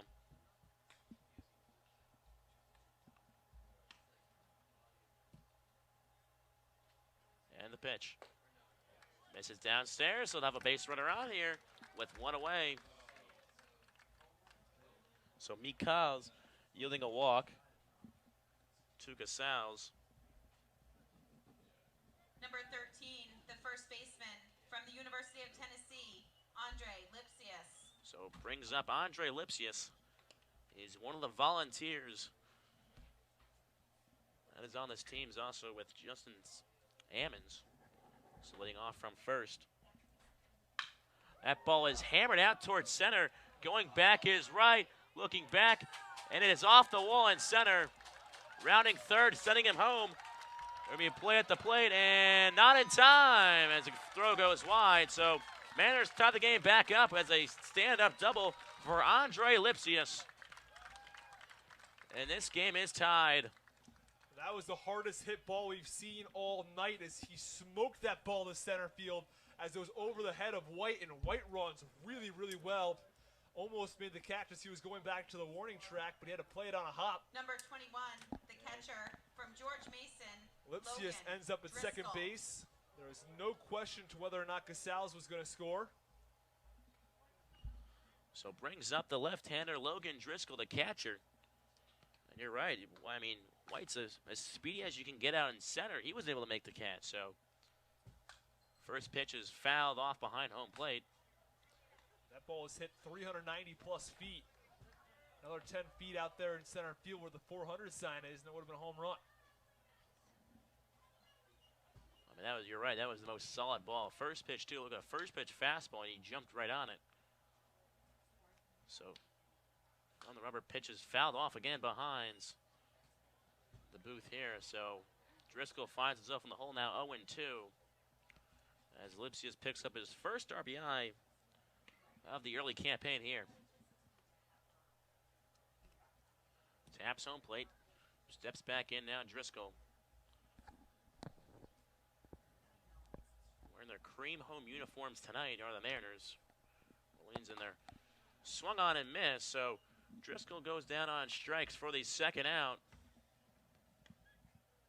Second time he goes down on strikes. As he'll bring up Ray Gill, the third baseman. Number 5, the third baseman from the University of Miami, Ray Gill. 2 for 2 tonight, so having some success early on the Cape. Yeah, had a single back in the third inning, a double in the fifth, and scored the Mariners' first run.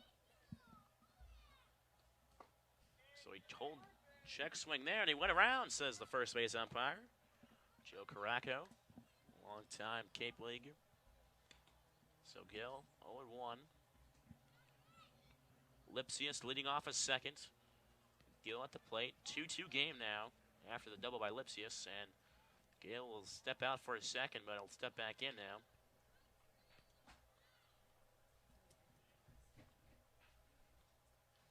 Ready at the belt from the stretch.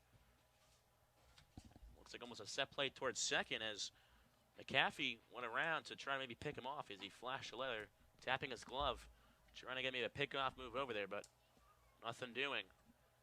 So the 0-1. Fastball at the belt. Count moves to 0-2 now.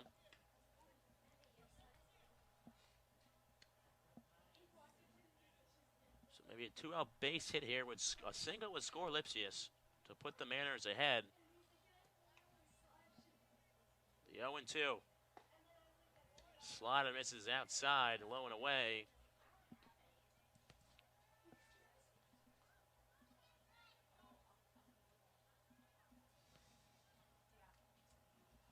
He had 128 bats this year for the Hurricanes.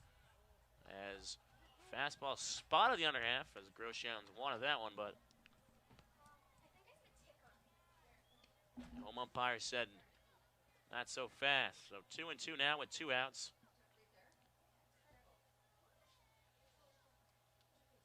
Ready to do it again. The pitch. Fastball outside. He's running full here. So Gill having a great at-bat here. Maybe looking away to get on base for the third time tonight. So there's already 2 for 2, as I said earlier.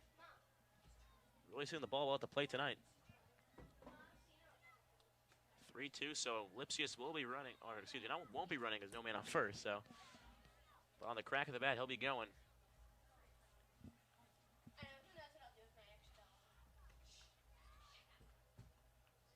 Looking back towards second again. He pitches. Fast breaking ball in the dirt, so he'll work a walk here. Some 2-out magic maybe going on for the Mariners.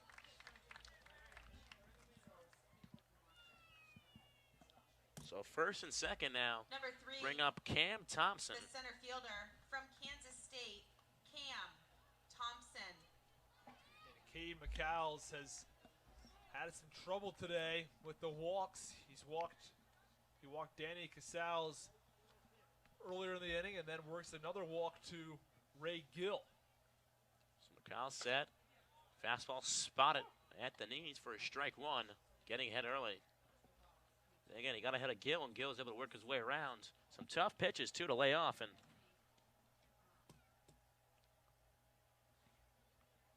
Thompson's second team all Big 12 his freshman year, part of the Big 12 freshman team, one of the Wildcats. Curveball jumps inside. He'll back off a bit. So 1-1 here to Thompson. Runners on first and second. Lipsius at second. Gill at first. 2-2 ball game here in the bottom half of the sixth. 1 run already across this half inning. Fastball jumps up and in, and 2-1 here.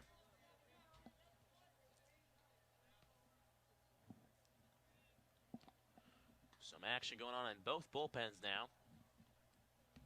As we get into the later half of the innings. So righty-lefty matchup here. He deals. Swung on and missed.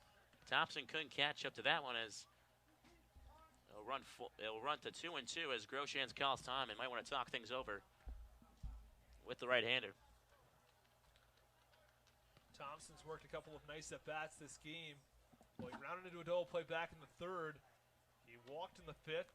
Is now working a solid at-bat here in the bottom of the sixth. You just think if he can just work, someone get on here, whether it's a walk or an error or something, bring up the top of the order, they can do some damage this half inning. So the 2-2 to Thompson. Fastball got him. He goes swinging down on strike, so that'll end the threat for the Mariners as they get one across here and tie back up. 2-2. We'll be back after this.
So welcome back inside White House Field.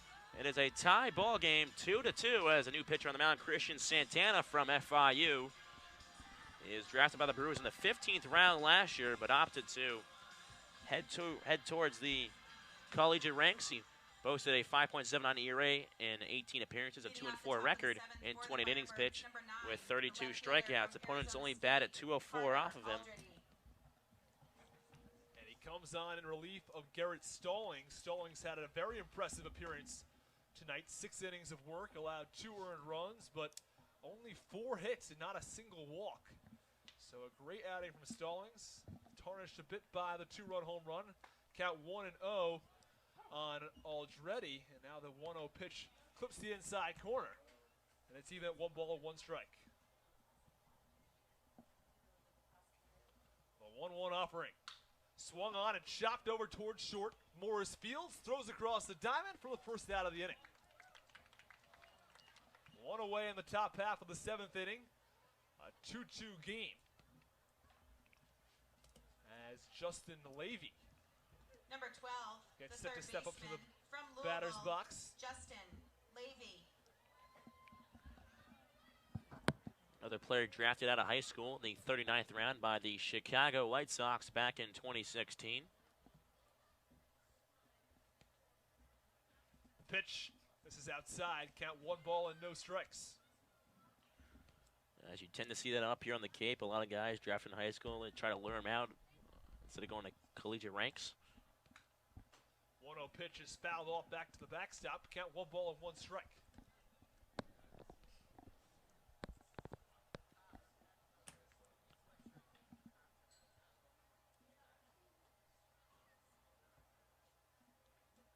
The 1-1 offering.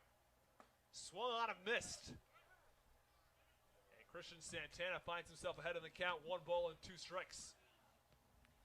Interesting about Santana is that his father actually played minor league ball for the Cleveland Indians. So I guess baseball runs in his family. The 1-2 pitch misses just outside. Count even at 2-2. You see a lot of those guys up here, even if they played in the minor leagues, or you see a lot of major leaguer sons come here, as Griffin Conine for Duke last year. His father, Jeff Conine. One of the stars of the Cape League last year as the 2-2 pitch is fouled off towards the Orleans bullpen. Count remains 2 balls and 2 strikes. He saw his career come to an after he was drafted and then lost to Texas Tech, so tough end of the year for him. 2-2 pitch. Just missed off the inside corner. Christian Santana wanted that one. The count runs full at 3 balls and 2 strikes. Driscoll did a really good job to almost frame that one. Caught a lot of plate there, it looked like. The 3-2 offering. Swung on and missed, struck him out. Justin Levy goes down on strikes on a really nice off-speed pitch from Christian Santana.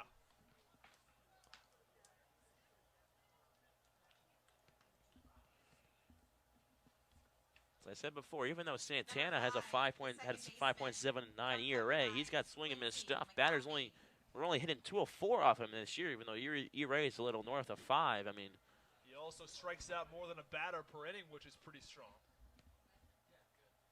And here's Quincy McAfee. He actually faced Logan Driscoll this year, and I think Driscoll got the best of him, 2 for 2 off of Santana with a stolen base. They've played George Mason. First pitch to McAfee in there for a strike, count 0-1. And Santana goes back to the off speed for a strike, count no balls and 2 strikes. The 0-2 pitch, swung on, looped over towards right field. Rivera coming in, diving, can't make the catch.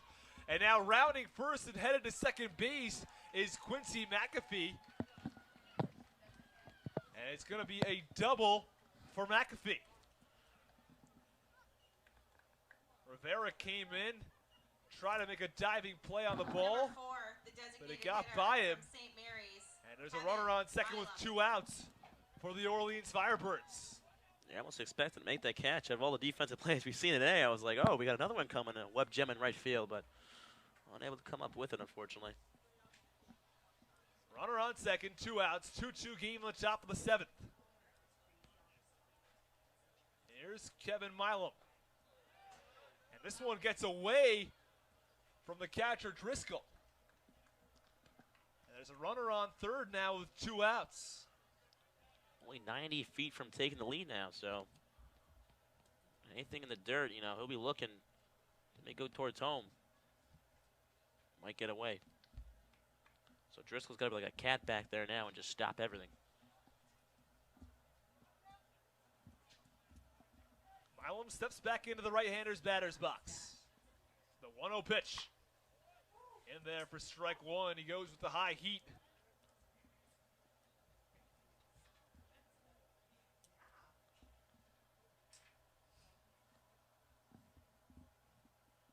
The 1-1 offering. And he goes to the off speed, but the pitch misses. Count 2 balls and 1 strike. 16 pitches recorded from Christian Santana.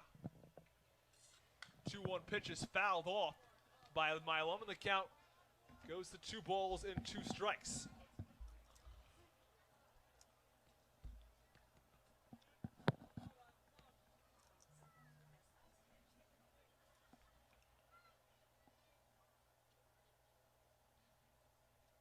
Two-two offering.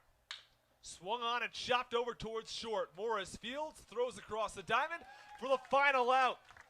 Orleans strands 1, has 1 hit, and after 6.5, it's the Mariners 2 and the Firebirds 2. We'll be back with the bottom half of the 7th.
5-3-2-8. 5-3-2. And welcome back inside the broadcast booth, getting ready for the second half of the bottom of the seventh. As a pitching change again for Orleans as a left-hander comes in. Lucas Hall from Columbia actually made their tournament this year out of the Ivy League in 17 appearances this year with a .59 ERA and 22 and 2/3 inning pitch while striking out 32. Opponents were only batting 165 off of him as he looks to stall the Harwich Mariners offense that has been active. Back to the top of the order for the Harwich Mariners. As Chris Gallen steps into the right-hander's batter's box.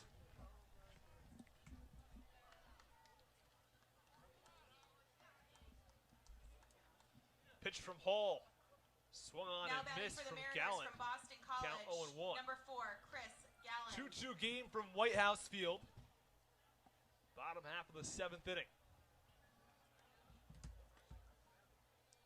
Gallen 1 for 3. Got a single back in the fifth.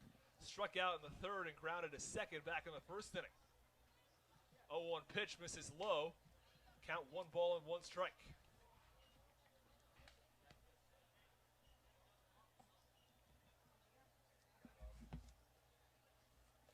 Gallen waves his bat back and forth.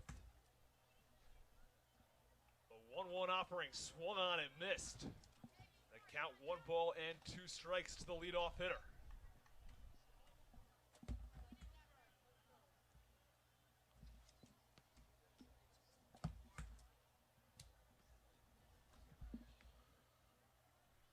One-two pitch, swung on and dribbler over towards short. Throw to first is in time. Nice play by Gazzo to throw over to first base and get the out. Levy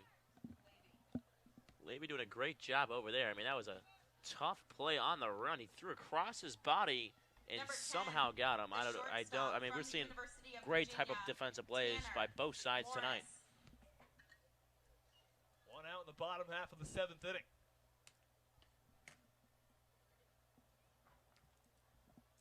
Tanner Morris steps into the left-hander's batter's box. First pitch misses low for ball 1. Lefty-lefty matchup.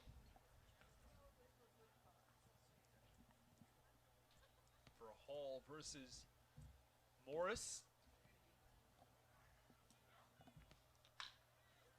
1-0 pitch is swung on and fouled down the first base line. Over by the Orleans dugout. Count 1 ball and 1 strike.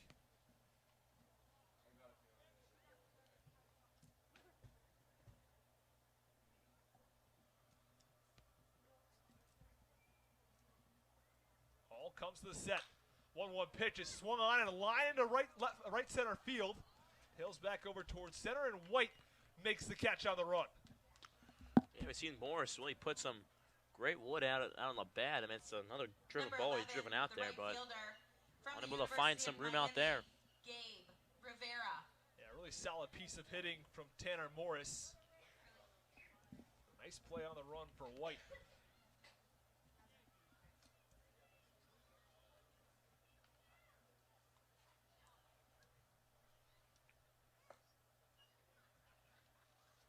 First pitch to the 3-hitter, Gabe Rivera. Misses outside, count 1-0. Rivera 2 for 3 on the evening. Single in the first, a single in the fourth, and he flied out to center in the fifth. Now swung on, the blooper to center field for a base hit. He's on base for the 3rd time tonight with 3 singles. Say both Miami guys have carried this Harwich Mariners offense. Him and Ray Gill have been on base the designated hitter 6 times. 6 times, yeah. Virginia, Nate Eichhoff. Gill 2 for 2 with a walk, and then Gabe Rivera, both guys just raking. So, unfortunately, I think manager retired this year, but he would be very happy, very pleased to see his Hurricanes performing well. Eichhoff stands in the left-hander's batter's box. First pitch runs up and in. Count 1-0. 2 outs, bottom of the 7th inning. Rivera stands on first base.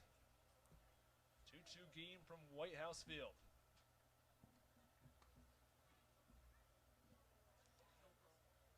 The 1-0 pitch. That one's well inside. It's going to get by the catcher, Groshans, and advancing to second base is Gabe Rivera. So the Mariners now have a runner in scoring position with 2 outs. That's the second time tonight that he's advanced on a wild pitch. So, I mean, I don't know how often that occurs, but, I mean, that's unbelievable. The same guy advances after singling, he advances on a wild pitch. 2 different pitchers, too, so. Count 2-0, 2 outs. Runner on second base. If he has the green light here, he could really put something in play and maybe score a run with 2 outs, running on contact. 2-0 pitch, runs inside, count 3 balls and no strikes. Grosjean just gloved that enough. If that went back towards the screen, I mean, that would have been another runner, 90 feet away then, so doing a great job behind the plate.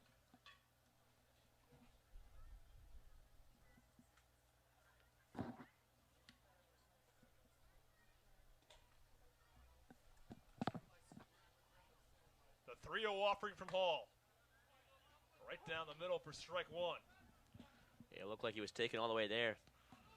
After 3 straight balls thrown at him, just want to test him, especially with the runner on, throwing a wild pitch too, so just want to test him, see, because he's lost his control a bit here in this half inning. 3-1 pitch upcoming to Nate Eichhoff. The runner on second and 2 outs. The offering. Up and in, ball 4. And Nate Eichhoff draws a walk with 2 outs in the bottom of the 7th inning. And that brings up Danny Casals. Casals 0 for 2 with a walk on the evening. University of Maine, Danny Casals.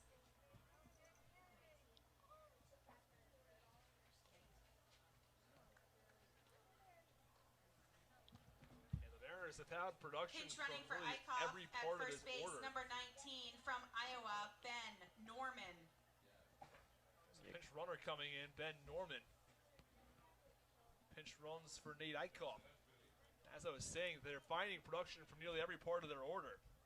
Whether it be the middle of the order with Gabe Rivera and Eichhoff drawing 2 walks today, or the bottom of the order with Ray Gill, who has 3 hits. Even the top of the order with Chris Galland, who's made his presence known this evening. Runners on first and second, 2 outs. First pitch to Casals, misses outside. Count 1 ball and no strikes. Yeah, Norman, the sophomore he's a Hawkeye out of Iowa. He had 14 stolen bases his freshman year, only 1 this past year. So a little lesser time played.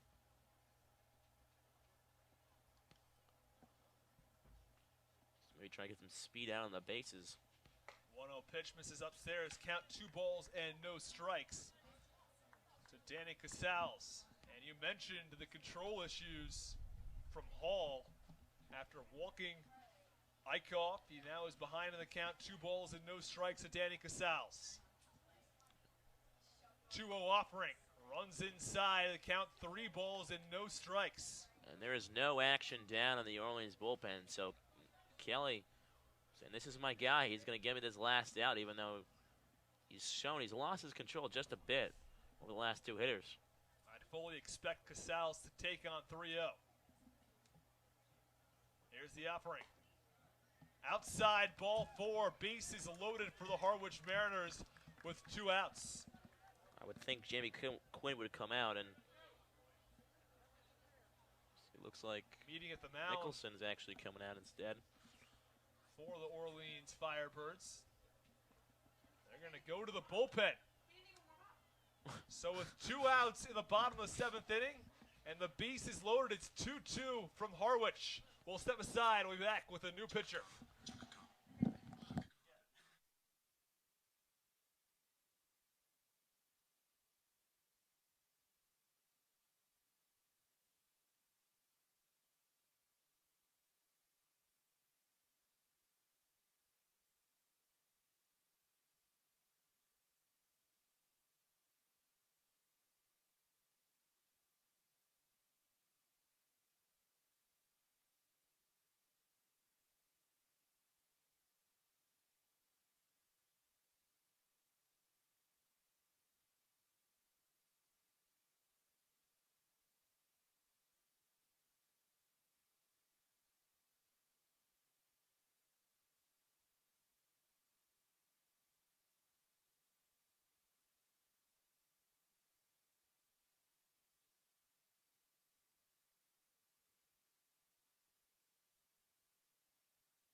So welcome back inside the booth as a pitching change has occurred.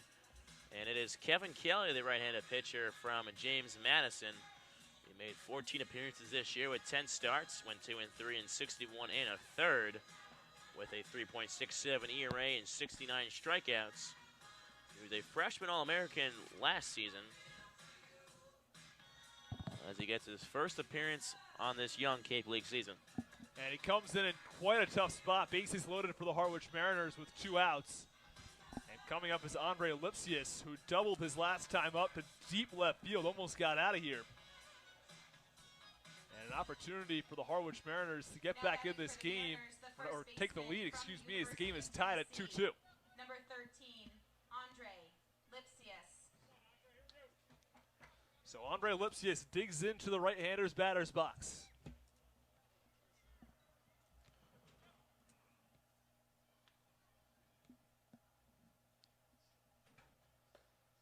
First pitch gets away from the catcher Groshans, and coming home and scoring is Gabe Rivera.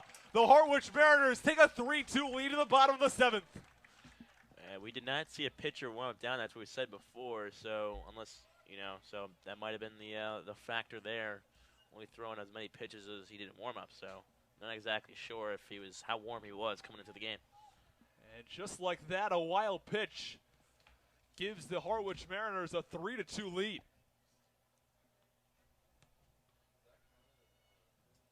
The 1-0 pitch misses outside. Clips the outside corner, and the count's 1 ball and 1 strike.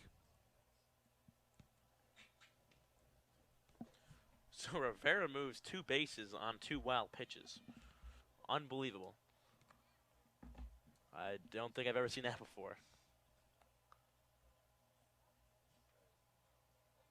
1-1 pitch misses outside. Count 2 balls and 1 strike to Lipsius. Side armor. Lipsius can Kevin Kelly. Lipsius can really put this game out of, almost out of reach if he can get a couple more runs across here, giving a little cushion. The 2-1 pitch is swung on and chopped over towards first.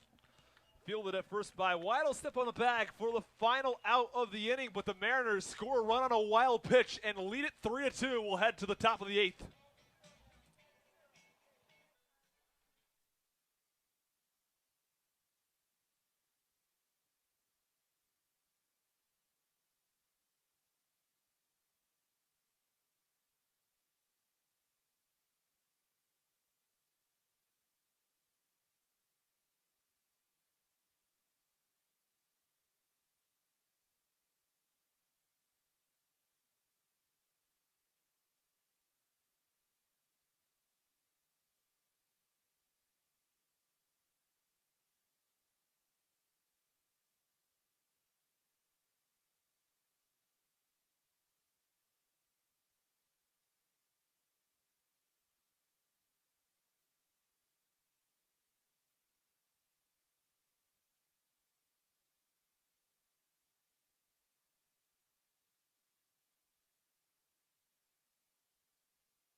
Leading off the top of the 8th inning for the Firebirds, the shortstop from Tulane, number 3, Sal Gazzo. Back in the top half of the 8th inning, Sal Gazzo steps into the left-hander's batter's box.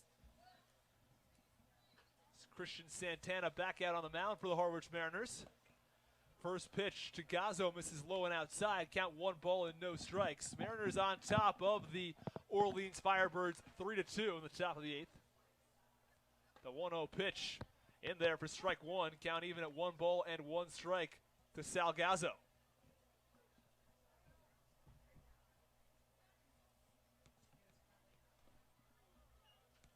The 1-0 pitch misses and the count 2 balls and 1 strike.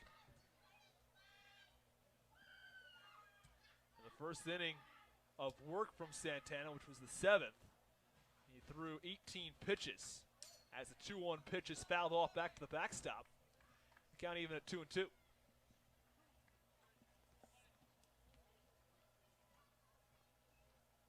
Gazzo digs back into left-hander's batter's box. 2-2 offering, swung on and missed. Struck him out. Gazzo goes down on strikes on a high fastball from Santana. And there's one away in the top of the 8th. The center fielder, number 7, from West Virginia, Brandon White. A dangerous hitter comes to the plate for the Orleans Firebirds as the Firebirds down by 1, 3-2. First pitch in there for strike 1, clipping the inside corner. This is one guy they've been unable to kind of get off the base pass. He's been wreaking havoc all night. 0-1 pitch. This is outside for a ball count, 1-1. White has reached base twice on 2 singles. Both of them were infield singles. I mean, just having him lead off a base with the threat of a steal, I think, really gets in the back of the mind of every pitcher that, you know, when that's pitching to him when he's on base. The 1-1 offering. In there for strike 2, count 1 ball and 2 strikes. Someone said the word ball. It was not home plate umpire Vincent Alexander Medina. He called it a strike, the 1-2 pitch. This is outside, count 2-2.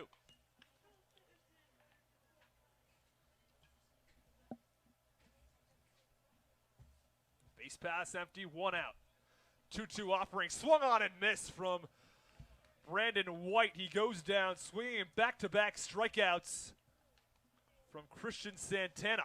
Number 8, the right fielder from the University of Put a little extra Arizona, mustard on that one, kind of Frazier. jacking up the fastball, bring some heat to that one. And he gets a strikeout back-to-back times with high fastballs. And it's so hard from a hitter. It's almost as if that ball rises and picks up speed. The first pitch to the 2-hitter, Matt Frazier, swung on and line to second, easily caught by Casals. It's a 1-2-3 top of the 8th. We'll be back with the bottom of the 8th. Mariners 3 and the Orleans Firebirds 2.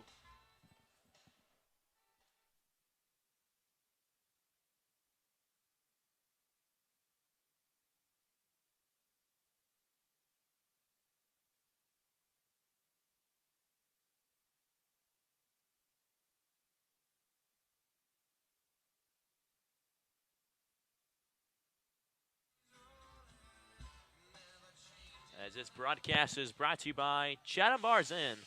The Beach House Grill at Chatham Bars Inn Resort and Spa is the perfect spot for a seaside lunch or evening clam bake. A proud member of leading hotels of the world. Visit Stars Restaurant at Chatham Bars Inn and Spa for a World Resort Climbing Experience. A proud member of leading hotels of the world.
Leading off the bottom of the 8th for the Mariners, the catcher, number 21. from That's Logan Fort Driscoll. Hamilton, Logan Driscoll set to step into the left-hander's batter's box. Mariners on top of the Orleans Firebirds, 3-2 in the bottom half of the 8th. First pitch is swung on and driven to left field. Moving back to the track is Aldretti as he makes the catch for the first out of the inning. And Driscoll gave that ball quite a ride to left field. And the wind patterns actually changed a bit as this game has gone on. We saw Morris's ball before. That might have gone a couple more feet, but now the wind's kind of blown out more, almost dead center, almost a little bit more, not as much to left center. Ray Gill. And Ray Gill out of Florida steps into the right-hander's batter's box.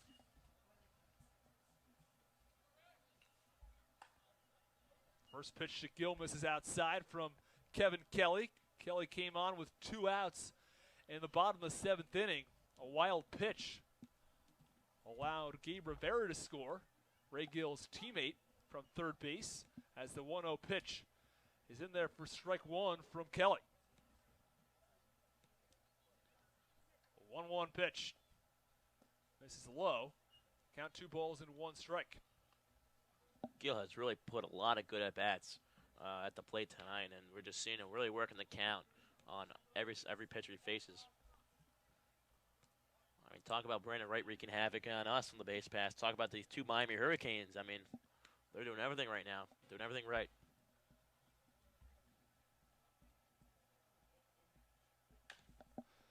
The 2-1 pitch is chopped over towards second. A slow roller to McAfee. Throw to first is in time. It beats Ray Gill by a half step. The ball was deflected by the pitcher.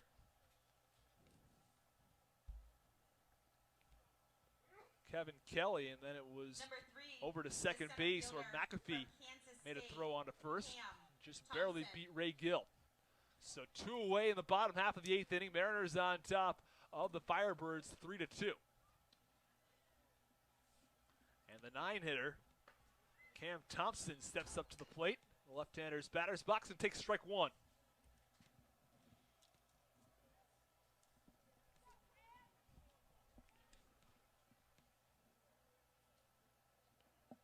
Kelly steps off the mound, now steps back onto the rubber. Base path's empty, 2 outs, bottom of the 8th.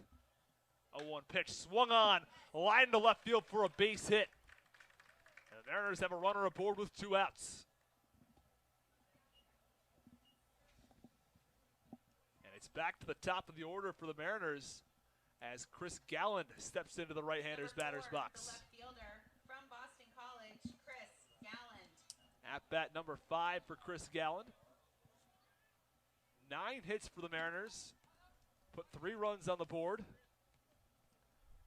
Compared to 5 hits for the Firebirds. Runner going. Throw down a second is not in time as the pitch was in there for a strike. So the count 0-1. But the piece of big importance is that Cam Thompson has advanced to second base and put himself in scoring position. No, that's a big, I mean, if they can get an insurance run right here, that'd be big if they get a single.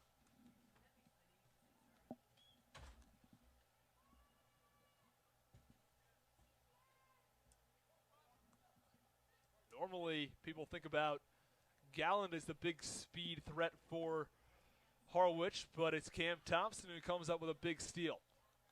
I think they have multiple guys that could actually lead off. I mean, Angler can really use it at will. The 0-1 pitch misses outside. Count 1 ball and 1 strike. I mean, with Thompson, I mean, he can hit the ball. He can run a little bit. Ben Norman, who's in the game for Nate Eichhoff, he can run a bit too, and he can hit. I mean, there are multiple guys that you can put on the lineup card each day that could lead off. There's not just one guy. 2 outs, bottom of the 8th. Harwich Mariners lead the Orleans Firebirds 3-2. Runner on second base is Cam Thompson. As Galland is out of the right-hander's batter's box, as Jax Groshans meets at the mound with Kevin Kelly.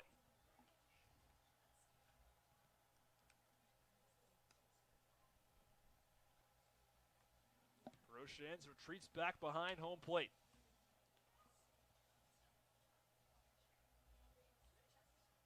One pitch upcoming in the bottom of the 8th.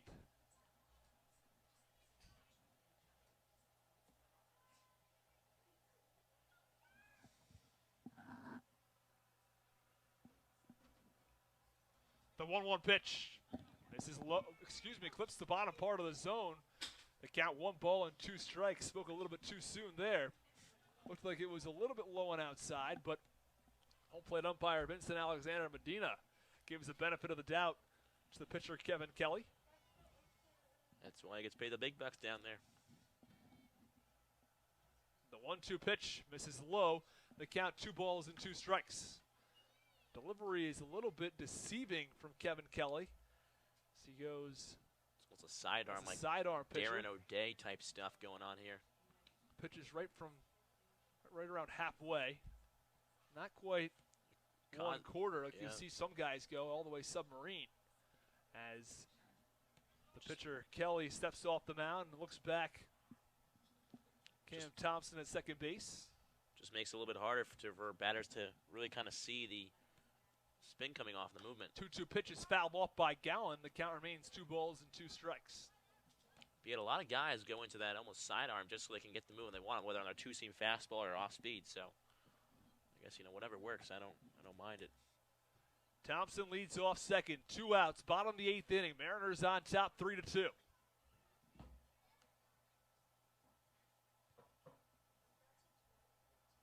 The 2-2 offering to Gallen.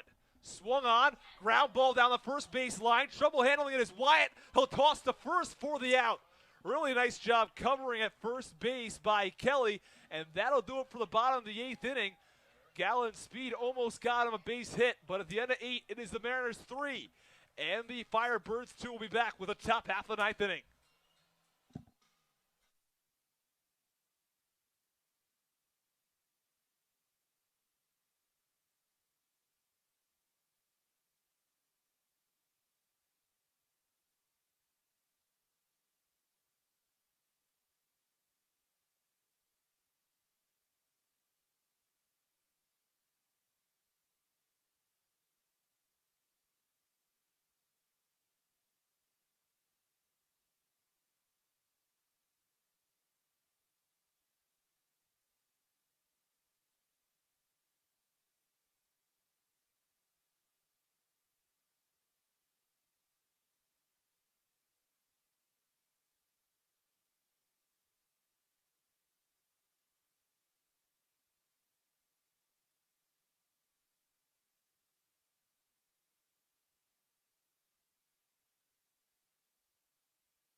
Back in the top half of the 9th inning, Mariners lead the Firebirds 3-2. And it's Jax Groshans who leads off for the Firebirds. New pitcher for the Harwich Mariners, Andrew Miziazik. Had a strong 2.70 ERA and a 1.08 whip for Northeastern as the first pitch to Groshans is fouled off to the backstop. Again, whip is walks plus hits per innings pitched. You're under 1.25, you're doing quite well. 1.08 is excellent. The 1.01 pitch to Groshans is grounded into right left field for a base hit.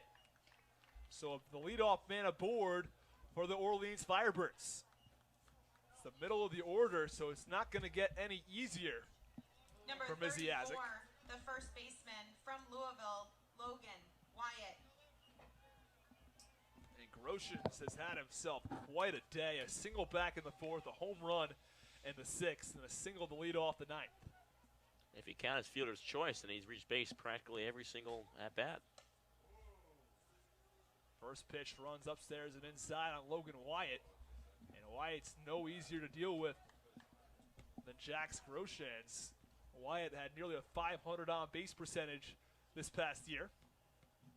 The 1-0 pitch misses low in the count, 2 balls and no strikes to Wyatt.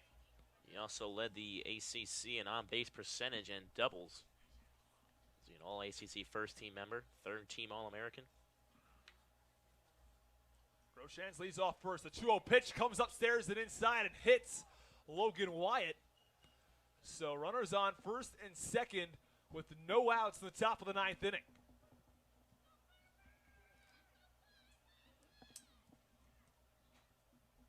Miziazik struggling to start his top of the 9th inning.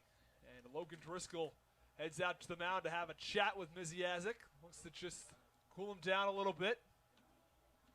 The umpire's gathering now almost over by first base.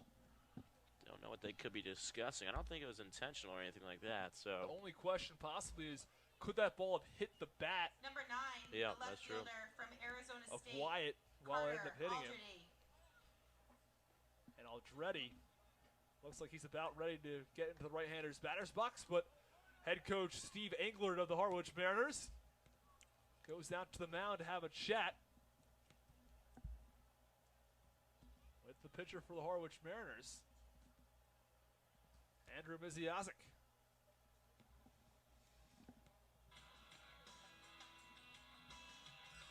The entire infield comes in for the meeting.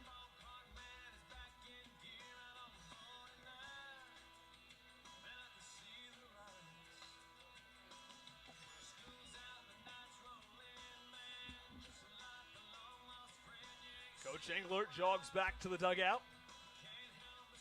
Runners on first and second, no outs for the Orleans Firebirds.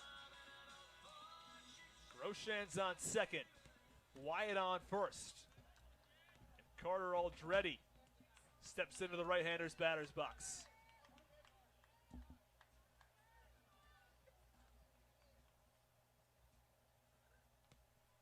Aldrete squares around a bunt as Yazik steps off the mound to look back. Jax Grosjean's at second base.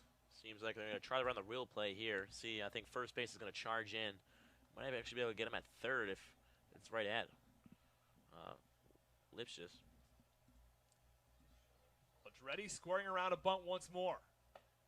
Pulls back and the pitch misses low. Count 1 ball and no strikes.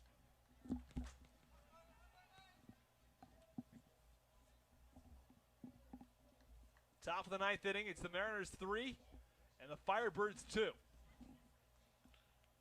Aldrete stands back in the right-hander's batter's box, squares around to bunt once more. The pitch. The bunt is fouled off of the catcher's gear of Driscoll, and the count is 1 ball and 1 strike. Orleans really trying to manufacture a run here. And you mentioned Lipschitz standing in at first base. Orleans would love to have 2 runners in scoring position. Aldrete squaring around a bunt once more. The 1-1 pitch gets the bunt down, fielded by Lipschitz. At first, he'll toss over to the second baseman, Casals, who's covering first base for the first out of the inning. But there are runners on second and third for the Orleans Firebirds with 1 out in the top of the 9th inning. Mariners 3, Firebirds 2. Number 12, the third baseman. That was a great bunt by Aldrete. Lipschitz, the place he can go with first base. Unfortunately, that was such a good bunt. That's the only play he had. Justin Lavey, the 6th hitter in the order, is 0 for 3 on the day, 2 strikeouts and a fly out to right. The pitch in there for strike 1. Grosjean's off third, Wyatt off second, 1 out, top of the 9th inning. Mariners on top by 1. 0-1 pitch, swung on and fouled off. And the count, no balls and 2 strikes.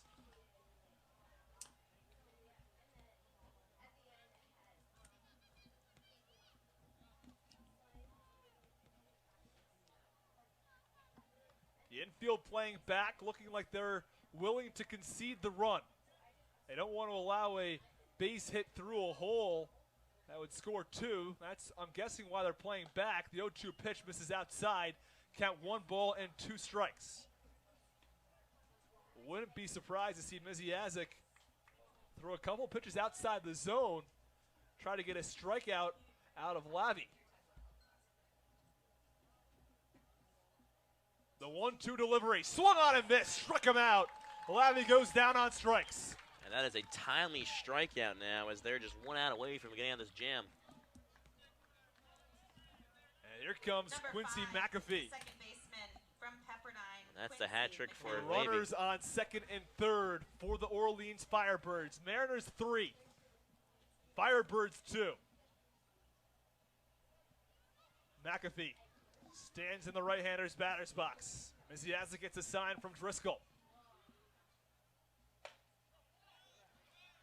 First pitch misses barely, and the count 1 ball and no strikes. I think Miziazic wanted that one. Might have been just a tad high above the letters. Driscoll really tried to frame that one, to make it look more down than it actually was. McAfee 1 for 3 on the day. The 1-0 pitch misses outside. Count 2 balls and no strikes. McAfee doubled on a fly ball to right field back in the 7th inning. Comes up in a huge situation in the top of the 9th. Runners on second and third. Mariners up by 1. The 2-0 pitch. In there for strike 1. Count 2 balls and 1 strike. And Logan Driscoll wants a moment to speak things over with Andrew Miziazic. I think that's the last thing McAfee might have expected. There was a 2-0 curveball for a strike. The off-speed pitch just barely hit the bottom part of the zone. It's a good-looking breaking ball, though, by Miziazic.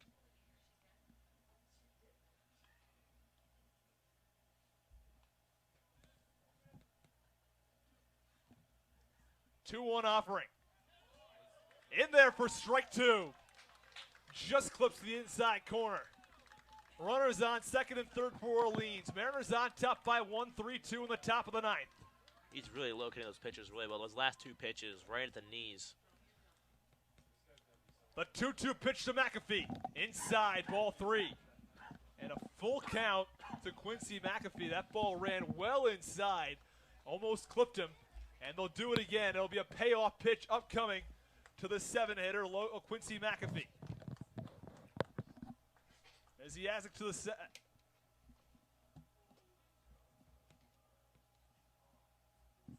And McAfee steps out, calls time, takes a practice swing. Steps back into the right-hander's batter's box. Miziazic gets a sign from Driscoll. 3-2 pitch. Swung on, a high chopper over to third. Fielded by Gill. Throw to first. Is in time. And the Mariners win it 3-2 on opening day.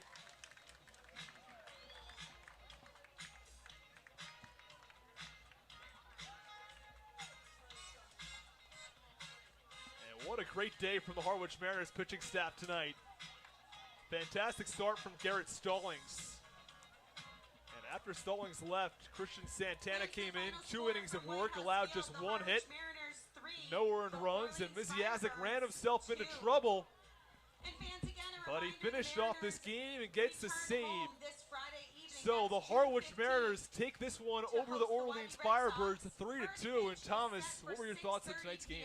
I think we learned a lot about this year's team. I mean, it was a great pitching performance, won by Stallings. I mean, I think their bullpen did a pretty good job, too. Miziazic kind of was able to close the door. So, I mean, it looks like Miziazic might be kind of what on to, but might be looking forward as the closer, maybe, the way he's able to work out of that jam. And I think on the offensive side, I think we really saw some rising stars in Gabe Rivera and Ray Gill. And I think just top to bottom, this whole lineup's flowing really well. So, England has some decisions, you know, as I said before, a lot of guys that I believe could lead off. So we'll see what England does with the scorecard, the batting order, or the batting card. So going forward. Couple of Miami freshmen record 6 of the Mariners' 9 hits. That's Gabe Rivera and Ray Gill. It was a double from Lipsius, a single from Gallen, and a double from Tanner Morris. That was all the offense the Mariners had tonight. It was enough as they took this game by a score of 3-2. So, for my broadcasting partner, Thomas Inzarella, I'm Austin Rooney, saying so long from White House Field.